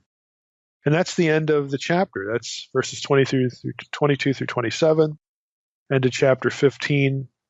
And again, most people approaching this would, sort of fixate on the grumbling, and that would be your sermon content. There are a number of other things going on in here, and we can't hit all of them. But I'm gonna pick out a few to sort of be trajectories for the rest of the episode. There's a really nice summary in Durham's commentary, his word biblical commentary about this, that I want to read because it just has some good stuff in here and kind of sets up why we're going to do what we do in this episode. So he writes, "The root of the continuation of Israel's journey in Exodus beyond the barrier of the Sea of Rushes, Sea of Reeds, is no more clear to us than their route through and from the Nile Delta." Now, let me just stop there. We've had a number of episodes in this now basically saying, hey, most of these place names aren't known. There are some that are. We've had a couple of episodes that deal with the Yam Suf, the Sea of Reeds, the Red Sea problem, or the Reed Sea problem. Last time, we got into the Egyptian cosmology as well. How the sea, one of these bodies of waters that form this barrier on, the eastern boundary of Egypt there at the Delta, extending from the Gulf of Suez. There was this, sort of network or, connect, all these bodies of water that were connected to form part of the eastern border. And one of them, to an Egyptian was the underworld. It represented the underworld. So we got into that last time. And there's a connection here, even in this passage. Shur, the wilderness of Shur. Again, that takes us back to what we talked about last time with that particular underworld body of water. And again, there are scholars who know this information and prefer that particular body of water because, again, of its symbolism. There's just a lot of that kind of stuff going on. But outside of that, these places, this network of bodies of water, most of the places, are just unknown, where they go. So Durham's right. What they do after they pass is no more clear to us than basically anything else here. So back to Durham, he continues and says, once again, the narrators have gone to some length, verses 22, 23, 27, and also Numbers 33, to make the direction of the journey clear to us, but places and landmarks that were clear to them are clear to us no longer. Several identifications of Marah and Elim have been attempted, but not one of them is convincing. The location of Sinai, equally uncertain, is of course a determining factor. And again, just breaking in here, we talked about that last time, how all of this is connected to Sinai and the difficulties of finding that location. Durham continues, if the traditional view of the location of Sinai is followed, we must pose a route east, then south from the delta. If Sinai is located at Kadesh, or in Edom, Seir, a direction more nearly due east is likely. And again, we've talked about that as well. Durham says this question remains unanswered, not only because of the uncertainty surrounding the geography of the places mentioned, but also because, as the studies of Coates, Davies, and Walsh, he cites 3 articles there, and Cross's book. So as the studies of these 4 sources have shown, there are at least 2 and perhaps 3 travel sequences that give evidence in themselves of some independence from the tetratugal. That's just the a way of referring again to the books of the Torah, certain books of the Torah, from the sources generally posed. So, the JEDP thing is what he's talking about there. So he's saying, look, even in the Torah, you've got 2 or 3 possible ways to reconstruct an itinerary. Once you get past that problem, most of the place names in these itineraries are not known. So good luck with that. That's essentially what Durham is saying.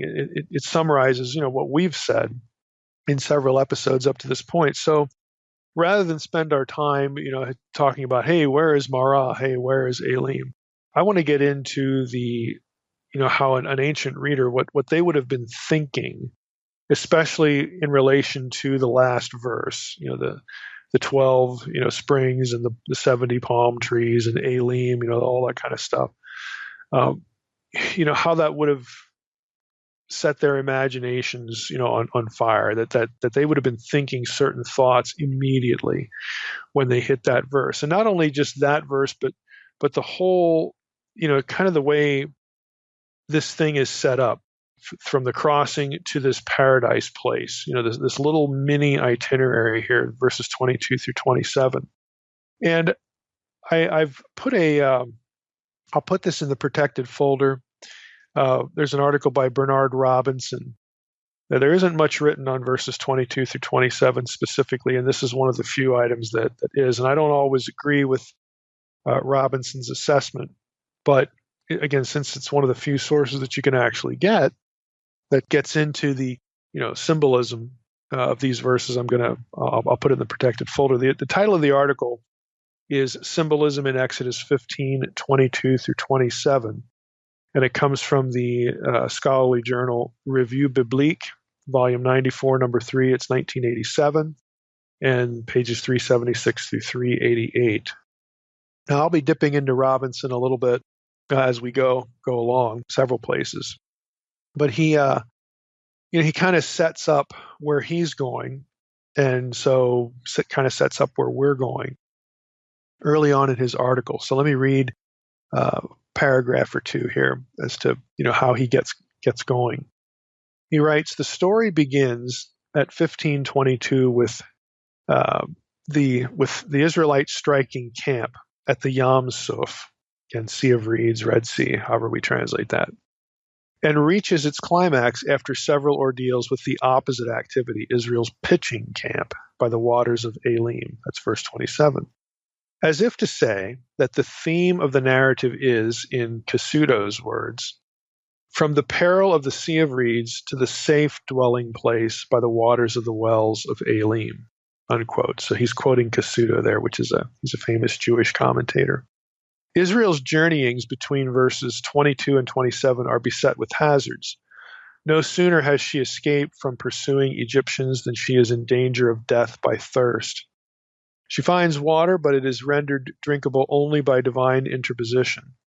She is warned by Yahweh that she herself is in danger of incurring the plagues experienced by the Egyptians unless she obeys the divine commandments, which will presently be proclaimed on Sinai. Immediately, however, after Yahweh has pronounced himself her healer, she is brought safely to the shady oasis of Elim. Now, just by virtue of that little bit of an introduction, I'm going to tweak that a little bit. I'm going to tweak all of that a little bit. And here's my take on verses 22 through 27, and this will telegraph a little bit more for this audience where we're going to go here and where Robinson ultimately goes. I would say that verses 22 through 27 are a capsule presentation and also a bit of a preview of later deliverance and sustenance of the escape from Sheol or death. That is the Yam Suf. Remember our previous episode on Exodus 15, the Shihor. Again, that body of water that represented the underworld, the realm of the dead. So Israel escapes through that. They are delivered from death. They are delivered from the underworld. So they're delivered from that, and then they go out into the wilderness, the place of chaos. And they're delivered from the wilderness chaos threats as well, where they don't have good water. Sometimes they don't have food. So God delivers them from the underworld, from the realm of the dead. He delivers them from chaos, threats out in the desert. And he brings them to salvation in the cosmic abode, or the divine abode. Now, we think that means Sinai, and then ultimately Canaan. But these few verses are a precursor to those things, to Sinai. It reminds us that God, not only has God delivered his people, Israel, who basically are reborn to life now, but what he wants is for a human family to dwell with him and he with them. And so we get this cosmic, mountain imagery, this divine counsel imagery, this divine abode imagery at the end of this little section, verses 22 through 27. Because God is taking them, again, from death, from chaos, to his abode, to where he is. He's sustaining them with food and water. And ultimately, he wants them home. He wants them where he is. And you get the 12 springs, the 70 palm trees. And again, it's a depiction of the lush, well-watered paradise garden. It's an Edenic depiction.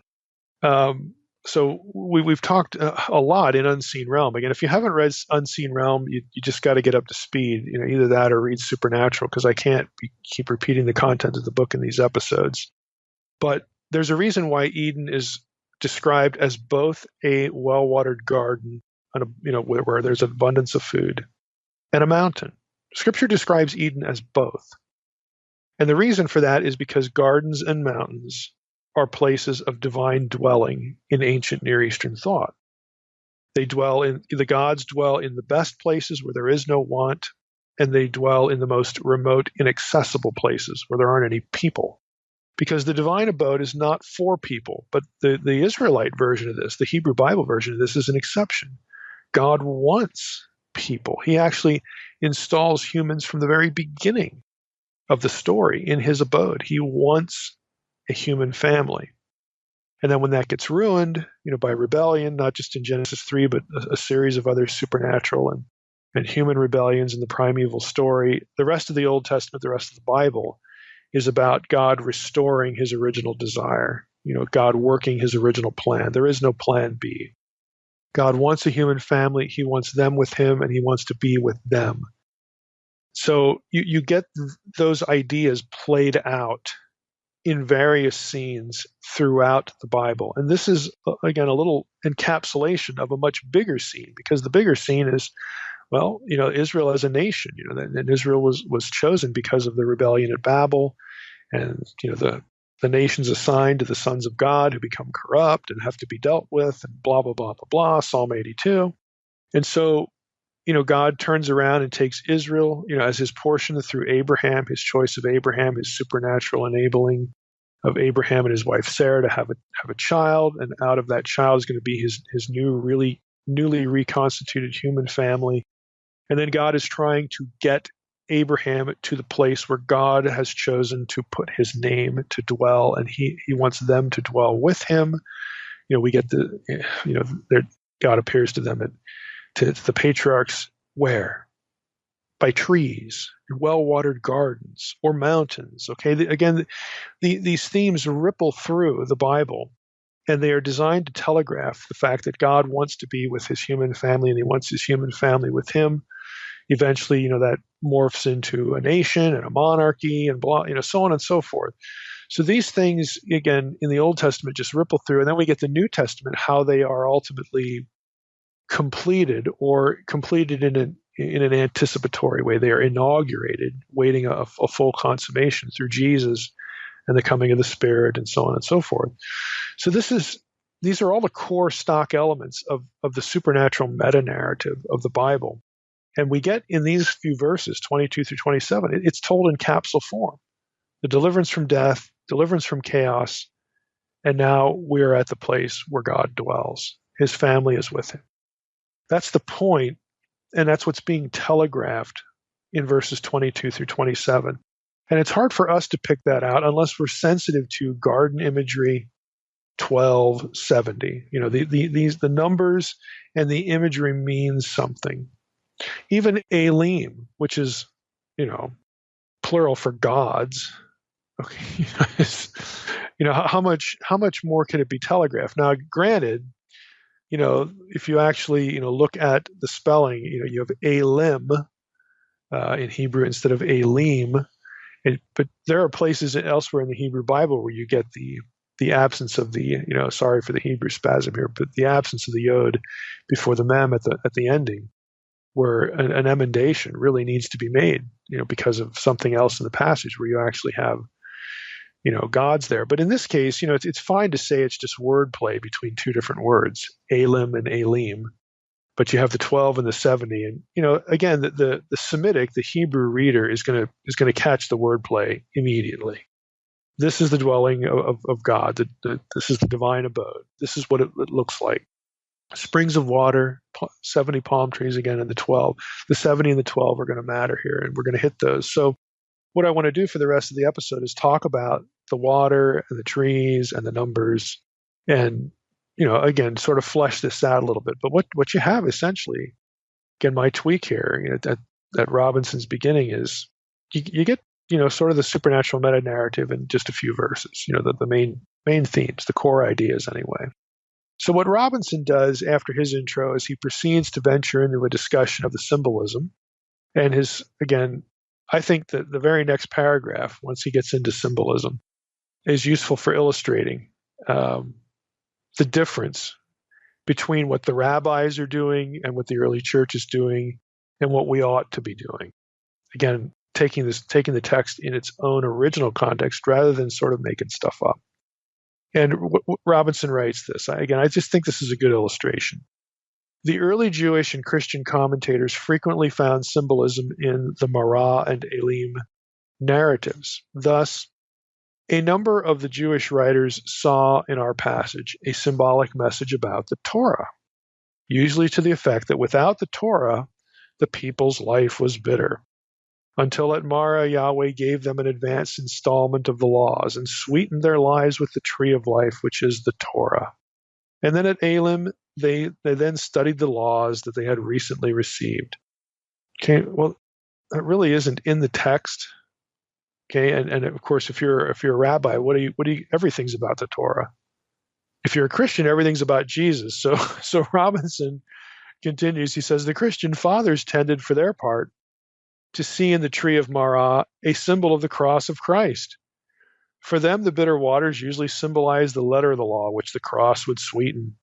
And the 12 springs at Elim stood for the truth that paradise is to be reached only through the work of the 12 apostles of Christ. Well, really? Again, you can see how both the Jewish community and the early Christian community could take this passage and spin it to their their core theological commitments, the Torah and then the cross. Okay, but what I'm saying is the passage doesn't talk about any of that. If you're reading it, again, in light of the worldview context of the writer, you're not going to get either of those things. You're going to get something different, just as significant, and that might have some peripheral connection to some of that. But that isn't, the stuff that the rabbis are talking about and the early church was talking about, that is just not what the passage means. It's not what the passage is doing. So I think it's a good illustration of how these later traditions basically just allegorize the Bible a lot. And they, this is going to sound harsh, but they just make stuff up. You don't need to make stuff up. What you need to do is you need to, again, try to approach the text and read it, again, with the thoughts of antiquity, the original ancient context in your head, and then you get something out of it.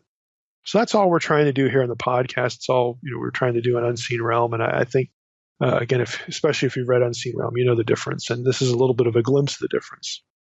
So the rabbinic approach, let's just talk a little bit more about this. It is something of a leap. I would say not as much as the Christian thing, about the cross and the apostles, but it's still a leap. The Torah is never represented as in the Old Testament as a tree, for one thing. However, wisdom, and it's not the same word as Torah. Wisdom is chokhmah. Okay, wisdom is associated with tree language. That's true, but the Torah is never called a tree. Wisdom is referred to as a tree of life, Proverbs 3:18, but the Torah isn't mentioned. That would be a great place if you were writing that proverb to use the word Torah so that nobody could miss it. But they don't do that. Again, they just don't do that. So, this is the kind of thing that you could look at and the Christian, version as well. Oh boy, I would have never seen Jesus and the apostles in Exodus 15:22-27. Well, that's because they aren't there. But again, if you say it eloquently, or if you are in the rabbinic community and you start talking about this stuff, you start allegorizing the passage eloquently, then the people in your community are going to sort of glom onto it and think that it makes sense, even though they don't really have a textual rabbit trail to trace back to the idea. Again, that's the problem. So let's get into the real conceptual metaphors here and see what they do telegraph. And I'm going to reiterate again the point I made a few minutes ago so it's fresh in our minds. This is a capsule presentation of the deliverance from the realm of the dead, deliverance from the underworld, from death, through, continuing on through for deliverance from chaos, chaos threats. In their case, the Israelites' case, no water, no food, ultimately to salvation with God, salvation in the cosmic abode, the divine abode. And that idea is telegraphed. The fact that Elim is a divine abode is telegraphed through the symbolism of the 12 and the 70 and the water and the palm trees. These are all motifs associated with the divine counsel, the divine abode, so on and so forth. Now, Robinson picks up on some of this, and he points us first to the fact that Marah and Elim, the section, mention water 6 times. I mean, that's a lot for just a small number of verses. And so he wonders about a symbolic point of reference in view of that repetition. What might it suggest, he asks. So he goes first, to the sort of most obvious, that is, water is a life-giving and life-sustaining thing, especially in an arid, culture, an arid, place, people who are used to living in that kind of climate. So that's the literal aspect of the water, and that's kind of obvious. But Old Testament references to water, point readers to God's spirit and presence as well. They do that in other passages. So I'm just going to read a few. You have Isaiah 55:1. Come, everyone who thirsts, come to the waters, but he who has no money, come buy and eat. Come buy wine and milk without money and without price. So, in Isaiah 55, again, this is part of the servant, stuff. And it's referring to more than just getting a bucket of water. It's referring to everything you need. Okay? Everything you need. And you get that by going to where the Lord is. And again, it's going to start talking about temple and so on and so forth. Isaiah 44:3, I will pour water on the thirsty land and streams upon the dry ground. I will pour my spirit upon your offspring and my blessing on your descendants. Again, so water, again, being linked to the spirit as a conceptual metaphor. Jeremiah 2:13, for my people have committed two evils. They have forsaken me, the fountain of living waters, and hewed out cisterns for themselves, broken cisterns that can hold no water. It's a reference to idolatry.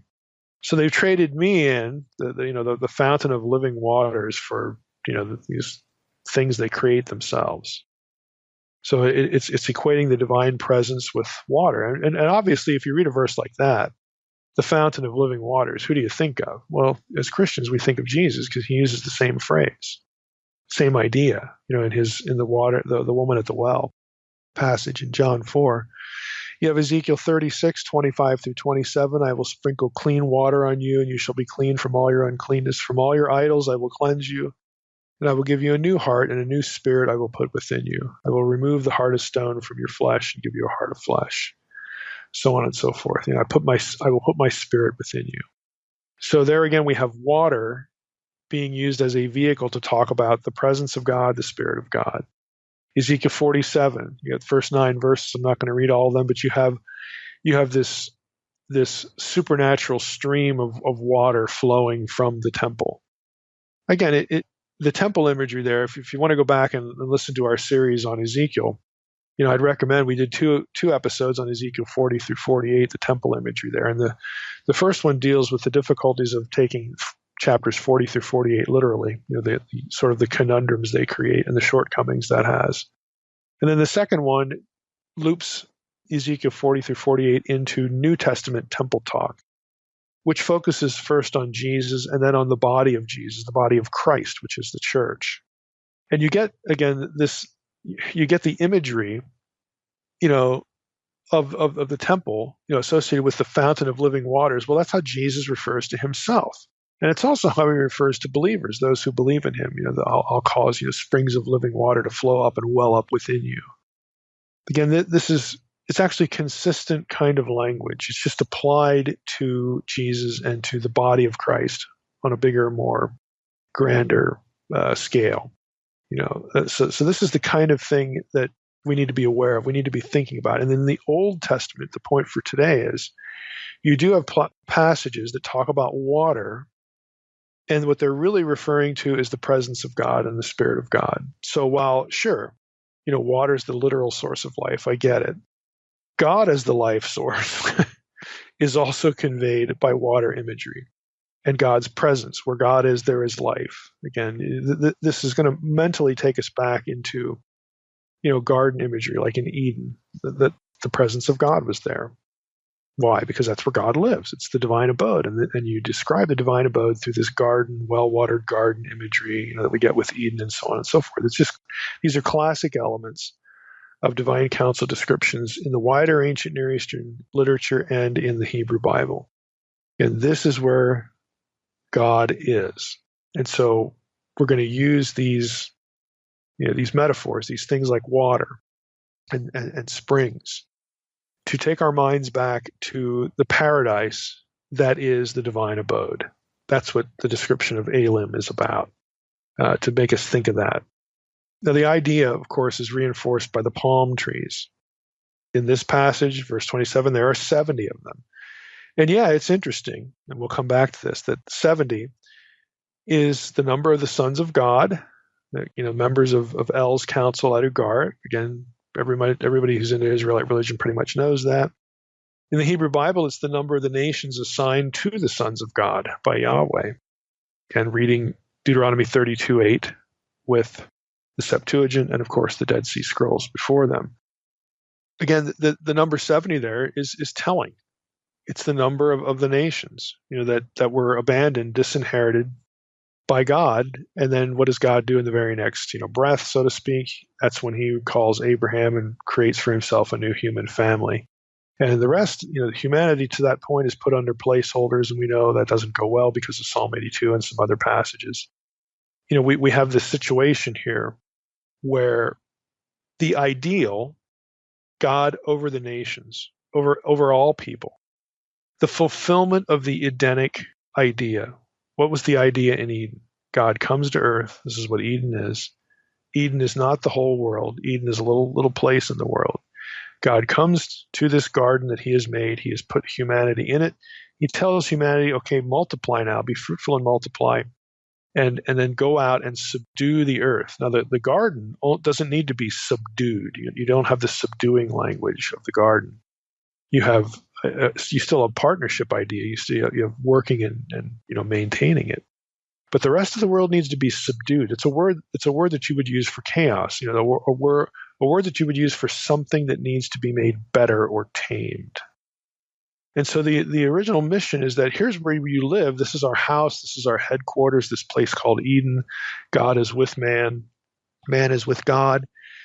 And God wants every human being, all of the children that come from Adam and Eve. He wants all humanity to enjoy him and his presence, and so he can enjoy them. And he wants the whole world, all the nations, to be like Eden.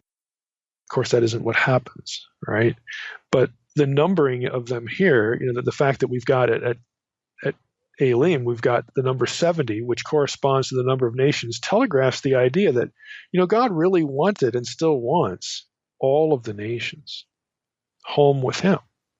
This is the original Edenic idea, now just cast to reflect the situation that there are nations out there who are not literal ethnic descendants of Abraham, that God still wants, but they're outsiders now. But they still belong here. Again, these things are really hard to miss if you're thinking in ancient Near Eastern Hebrew Bible terms.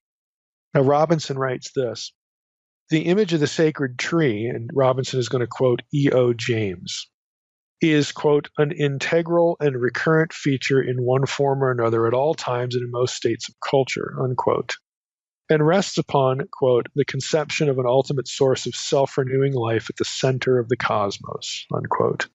The tree, often represented as planted on the top of a mountain and standing beside a plentiful supply of water, symbolized everywhere the continual renewal of life and the divine power that affects this. It also represented the hope of personal immortality, whether as a realistic aspiration. The Egyptians viewed this positively, but of course, let me just jump in here. Of course, where do they drown? Again, if they drown, they die. If the crossing, and again, you can tell, I find this really attractive. If the body of water is Shihor, they wind up in their own underworld. And we talked last time about how the dead in Egyptian texts are described as drowned ones. It doesn't turn out very positively for them, and it telegraphs again who is ultimately in control of life and death. It isn't the gods of Egypt. Okay, it's Yahweh of Israel. So again, back to what Robinson is saying. This was viewed, personal immortality was viewed positively in Egypt, or as an illusion or a lost cause. Like in the Gilgamesh story, the Mesopotamians had a very negative view of this, but they still had, again, these stories like Gilgamesh, which has a tree of life. This plant, the plant of youth, that can ostensibly give immortality, but it's lost, and so on and so forth. What Robinson is saying here, just to end what he says, is that the palm trees, the tree idea, is a stock element of all these things. The renewal of life, the hope of life, life sustenance, and even immortality. He also points out Carol Myers, in her work, has shown the pervasive presence of sacred tree imagery in Israel, where it came to have several specific positive connotations. Now, if you're able to find these sources, again, I often recommend sources to this audience. E.O. James, The Tree of Life, an Archaeological Study. It was written in 1966. It's really hard to find. If you find it used online, it's going to be expensive, so good luck.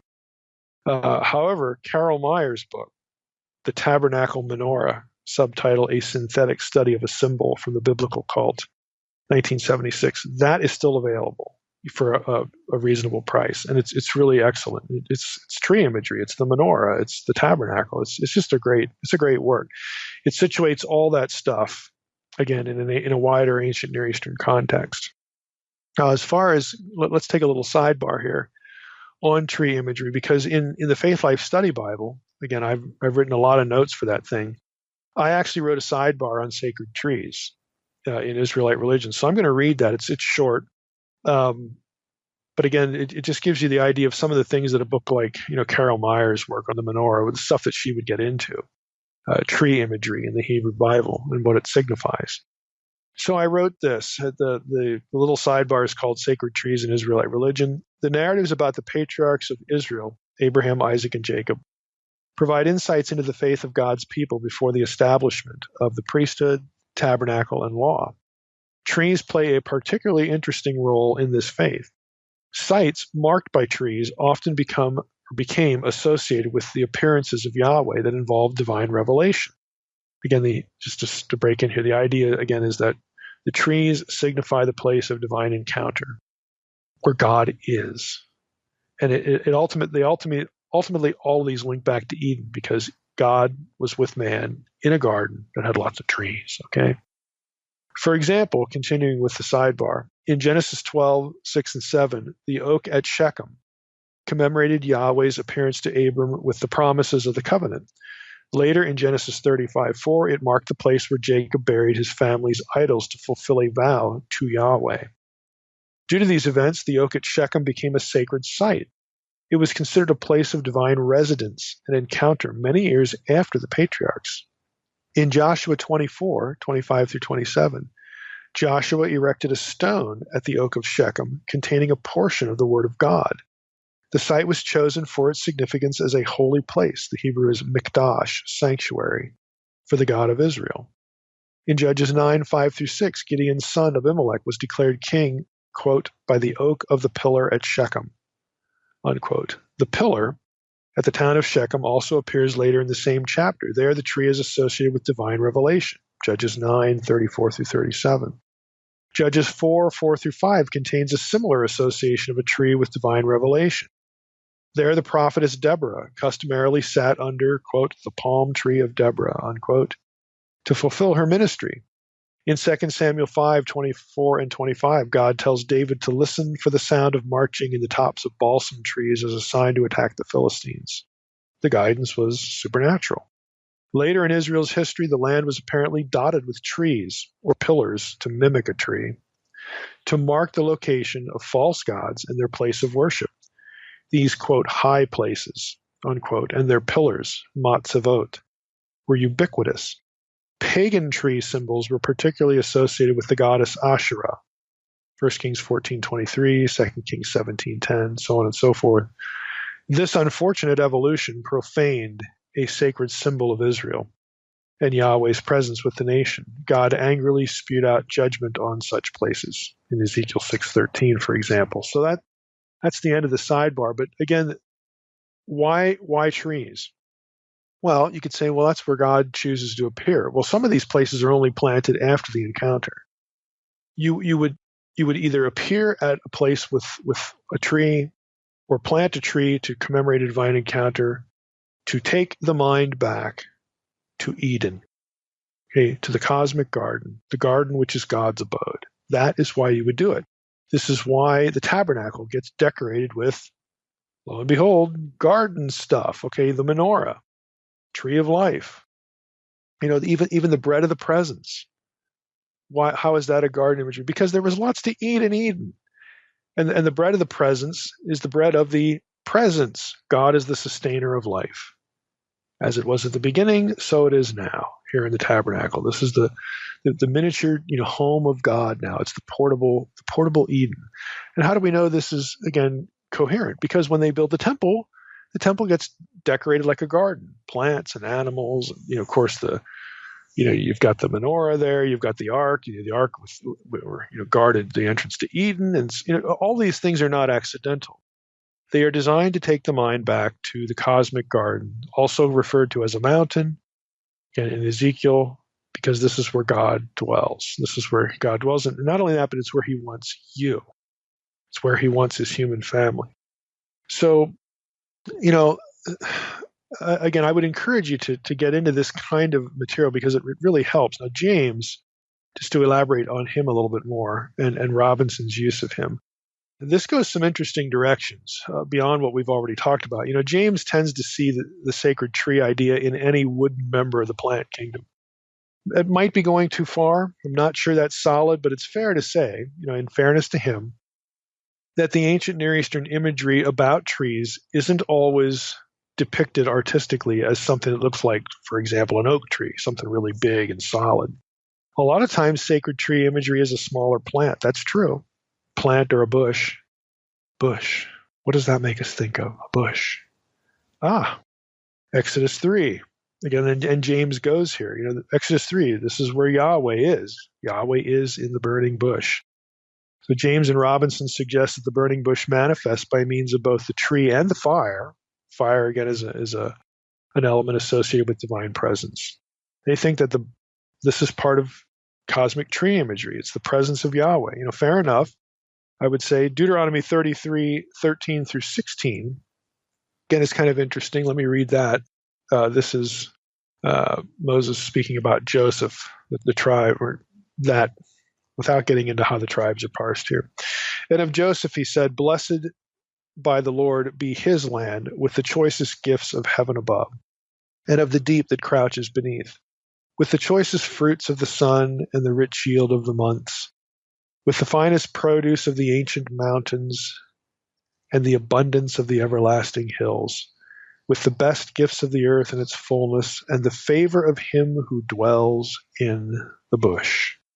May these rest on the head of Joseph, on the pate of him who is prince among his brothers."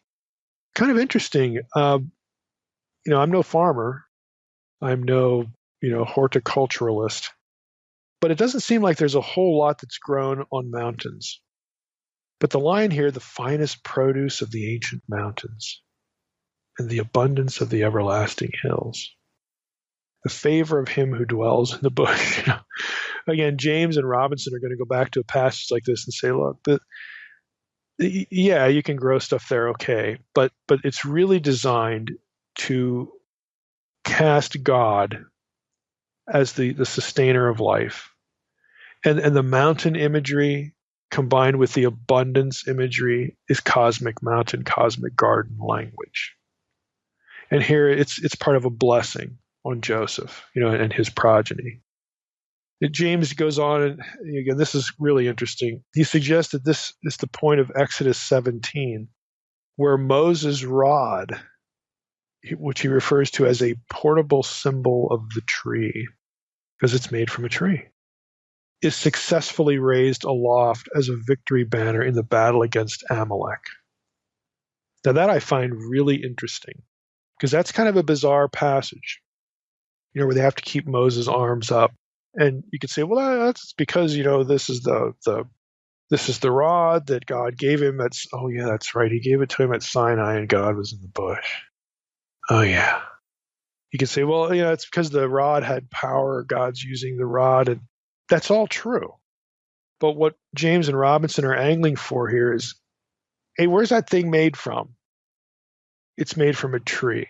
It's like a talisman kind of thing, in that it's a thing you carry with you to remind you of a tree. And when you think of the tree, you think of the divine presence. And so Moses raising, the rod above, yes, that's what God told him to do. But there's a little bit more that goes into the worldview thinking here.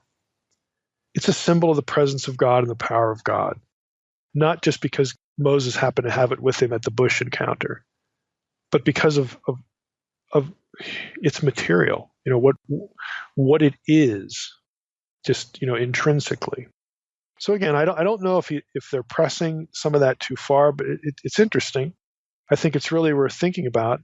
There's another trajectory here. There's actually a couple more that I want to hit. Israel herself. Remember, Israel collectively as a nation is called the Son of God when Moses and Aaron go in before Pharaoh, before the plagues start. Let my son, God says, let my son go out into the desert 3 days and worship me, and so on and so forth. So Israel collectively is the Son of God, and that is connected to tree language, both collectively and individually. I don't know if we've realized this, but that's true. So let me just read you a few examples here.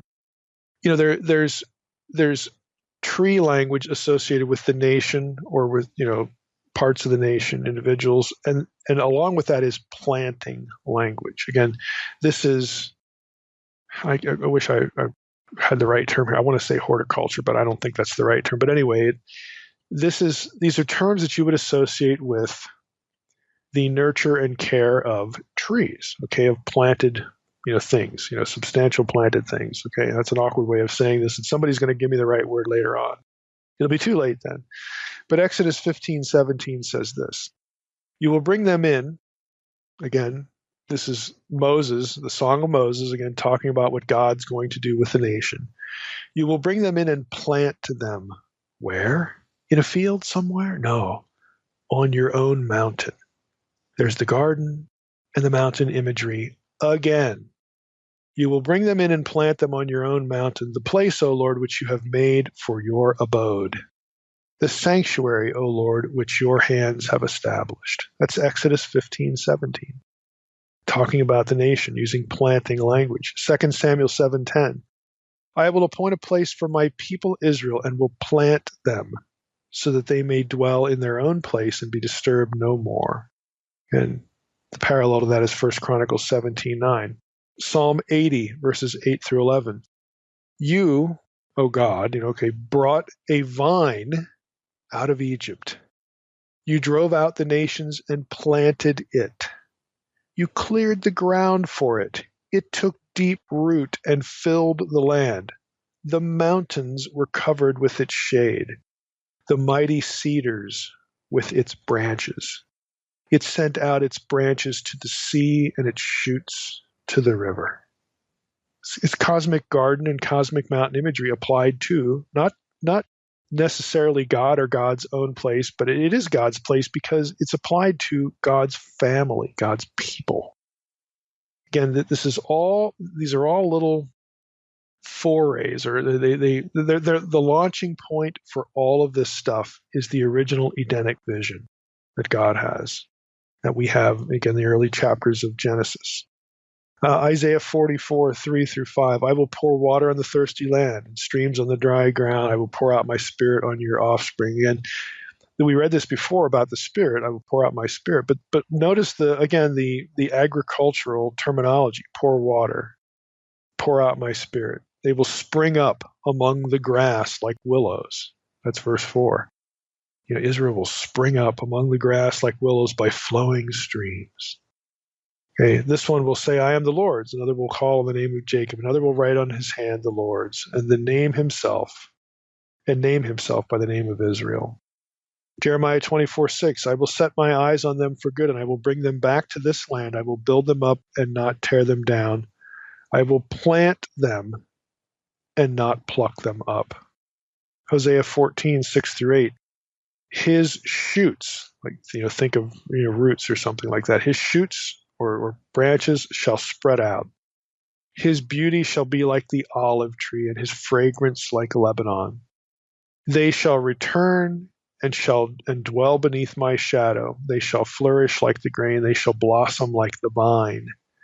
Their fame shall be like the wine of Lebanon. Okay. O Ephraim, what have I to do with idols? It is I who answer and look after you. I am like an evergreen cypress. From me comes your fruit.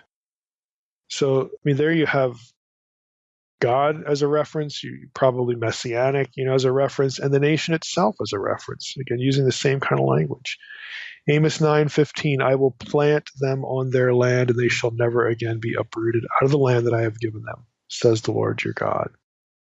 So even the people collectively, the people of God themselves, get this kind of language applied to them. And again, it's because this is what God wanted originally in Eden. He wanted a family. Now, the one you're probably still thinking about, the outlier here, is Messiah. Again, have you thought about Messiah in connection with this tree language? The Messiah is likened to a tree or a branch in a number of passages.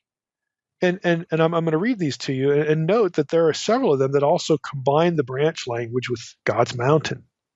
Again, that's not a coincidence. Isaiah 4:2. In that day the branch of the Lord shall be beautiful and glorious, and the fruit of the land shall be the pride and honor of the survivors of Israel. Isaiah 11:1. There shall come forth a shoot from the stump of Jesse, and a branch from his roots shall bear fruit. Verses 9 and 10 of Isaiah 11. They shall not hurt or destroy in all my holy mountain. For the earth shall be full of the knowledge of the Lord as the waters cover the sea. In that day the root of Jesse, who shall stand as a signal for the peoples. Of him shall the nations inquire, and his resting place shall be glorious. So there you have branch, you have tree imagery of the Messiah, and also mountain imagery, for both the Messiah and the people of God. Jeremiah 23:5, Behold, the days are coming, declares the Lord, when I will raise up for David a righteous branch, and he shall reign as king and deal wisely, and shall execute justice and righteousness in the land. Ezekiel 17:22 through 23, Thus says the Lord God, I myself will take a sprig from the lofty top of the cedar and will set it out. I will break off from the topmost of its young twigs a tender one, and I myself will plant it on a high and lofty mountain. On the mountain height of Israel will I plant it, that it may bear branches and produce fruit and become a noble cedar. And under it will dwell every kind of bird, and in the shade of its branches birds of every sort will nest. You've got this humongous, larger-than-life tree that God plants. Zechariah 6:12, Say to him, Thus says the Lord of hosts, Behold, the man whose name is the branch, for he shall branch out from his place, and he shall build the temple of the Lord. Again, it's messianic imagery. Again, we don't often think of things like this. Even in Unseen Realm, when I talked about, cosmic mountain motifs and the cosmic garden, there's a lot here that I didn't include there. You just can't put everything in. This is why I say I've got enough material for 2 or 3 more books. There's just so much of this kind of stuff. And here we've gone from a reference to palm trees at Elim, of course, with the springs of water, to what? To places of divine encounter, to echoes of Eden, to the people of God, to Messiah, again, to the land itself where these people are supposed to dwell and God with them. All of these things are connected. And the thread that runs through them in the verses that we've read here is tree and planting imagery. Again, this is part of the ancient Near Eastern, specifically here, the Hebrew Bible worldview. This is part of the complex of ideas, the matrix of ideas. That if it's in your head when you encounter a verse like Exodus 15:27, I'm sorry, but you're not going to be thinking of the Torah. You're not going to be thinking of the cross, even though the cross was made from a tree. There's a negative side of that. Cursed is everyone that is hanged on a tree, and so on and so forth. I get that, but the positive side of the tree metaphor is really what you should be fixed on. And you can do that with the cross, obviously, but that isn't what's actually going through the mind of someone pre-Jesus who reads Exodus 15:27. They're thinking about the divine abode, though. And if it's a later Israelite, who has more of the Hebrew Bible, they might be thinking about Messiah, dwelling place of God, being planted in the land. All these things are important ideas.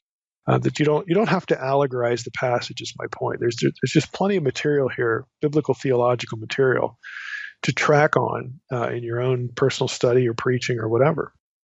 Now Robinson writes this: Given then the considerable symbolic importance in the Old Testament of water and trees, it seems entirely reasonable to ask whether the stories of Marah and Elim, which each contain references to both a tree or trees and water, have a symbolic reference. I'd agree.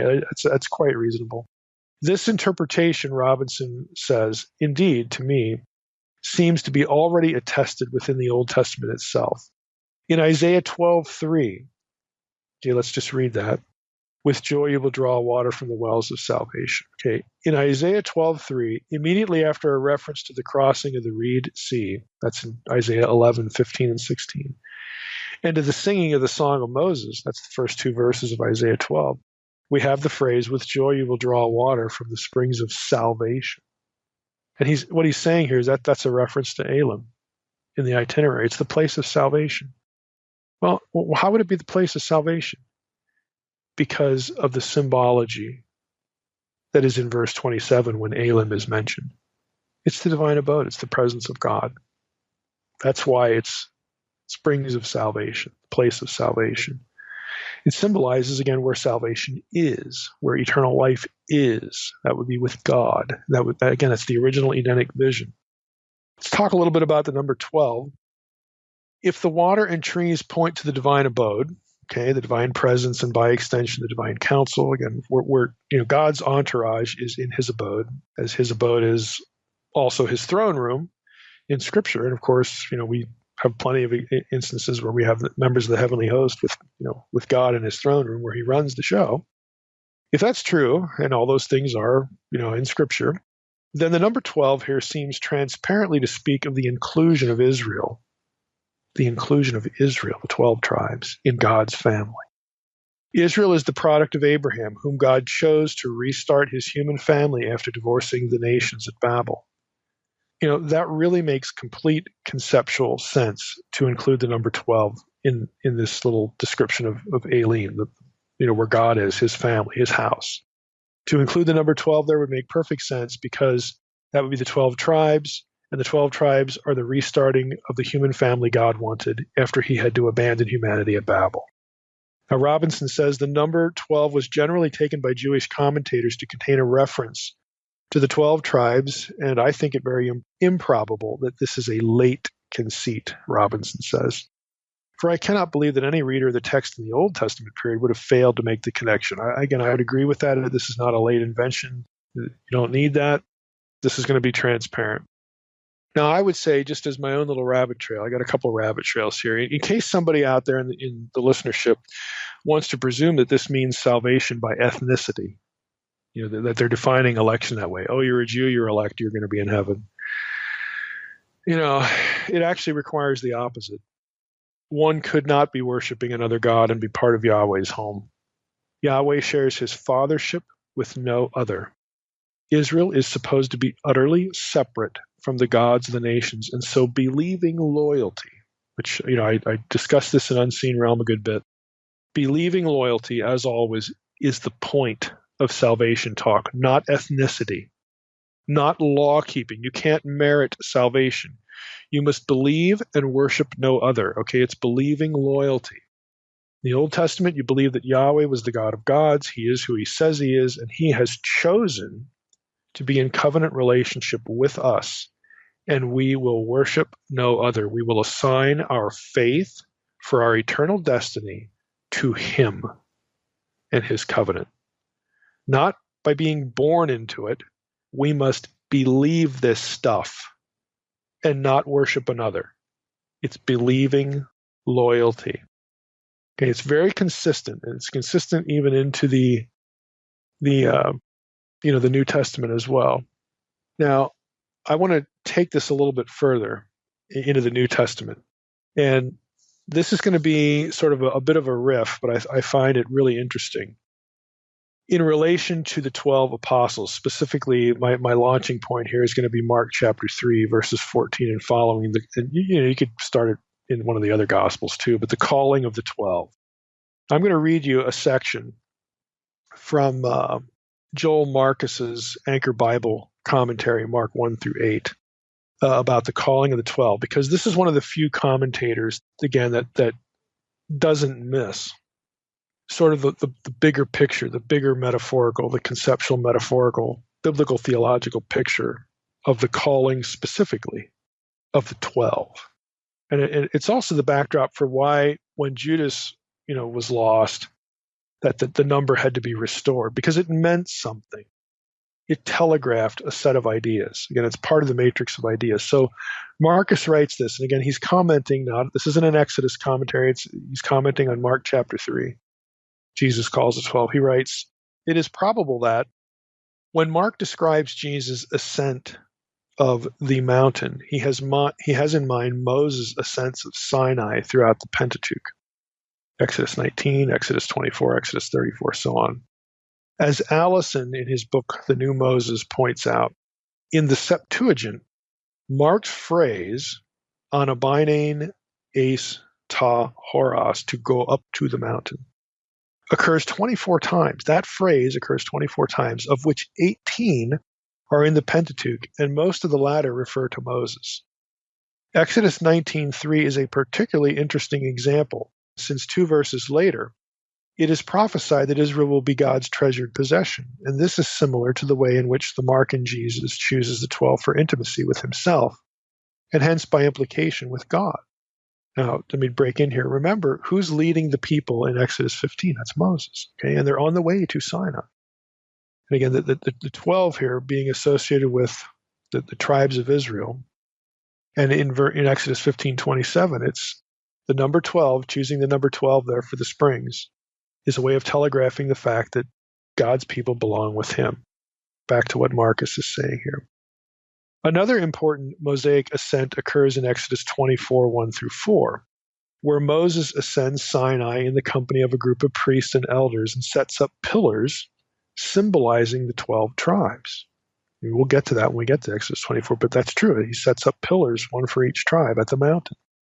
Thus, the mark and linkage between the ascent of the mountain, association with a group of leaders, and the number 12 also has a Mosaic parallel. A Mosaic typology, therefore, is probably at least part of the background for the New Testament picture of Jesus surrounded by 12 disciples. The number 12 awakens memories not only of Moses, the human leader who welded Israel into a nation, but also of deeply felt Jewish hopes for a renewal of the nation at the eschaton, okay, in the end times. 10 of the 12 Israelite tribes had disappeared as social units after the Assyrian invasion of the 8th century BC. Though some individual Jews, such as Paul, preserved memories of their affiliation to these tribes. But many Jews in Jesus' time cherished hopes for the eschatological restoration of the 10 lost tribes. And he quotes Sibylline oracles, Testament of Josephus here. He quotes a number of Second Temple texts. 12, then, was a number symbolizing the longed-for fulfillment of Israel's destiny in the end time. And he quotes again some pseudepigrapha texts and some Old Testament texts here. It is no accident that the eschatologically oriented Qumran community, this is where the Dead Sea Scrolls are found, was ruled by a council of this number, 12. That's in one of their, he quotes 1QS there. In another Qumran passage, the Pesher, the interpretation of Isaiah 54:11-12, 4Q164, the 12 chief priests and the 12 tribal leaders of the renewed Israel are compared to stones in the eschatological temple. And the stone symbolism here is similar to that in our passage, in which Simon is renamed Peter, the rock. The eschatological nuance is further supported by Mark's repeated use of epoiesin, literally made, for the idea of appointing, which may echo Genesis 1, because let me just break in here, because in Genesis 1, that same verb, Greek verb, is used, for the acts of creation frequently. And Marcus writes, it may echo Genesis 1 and thus associate Jesus' appointment of the 12 with the hope for a new creation. And by the fact that the 12 are instituted to proclaim the good news and cast out demons, both of which activities are linked with the arrival of the new age, the age to come, in the Markan narrative. That's the way the Gospel of Mark describes, the future, the eschatological hope, the age to come. Now, he goes on, I'm not going to read it, but he goes on to get into this about, how 3 of the disciples are put into a subgroup, Peter, James, and John, and the imagery of that, and the renaming and all that kind of stuff. But that I think that's enough for now. But the number 12, again, symbolizing the people of God, in this case, the tribes of Israel, really had significance throughout Israelite and Jewish history. And so, again, when you put it in Exodus 15:27, again, that's no accident, because you associate Israel as the family of God, and later on, in the intertestamental period, when you get after, you have to go through the exile, and after the exile, and 10 of the tribes are still missing.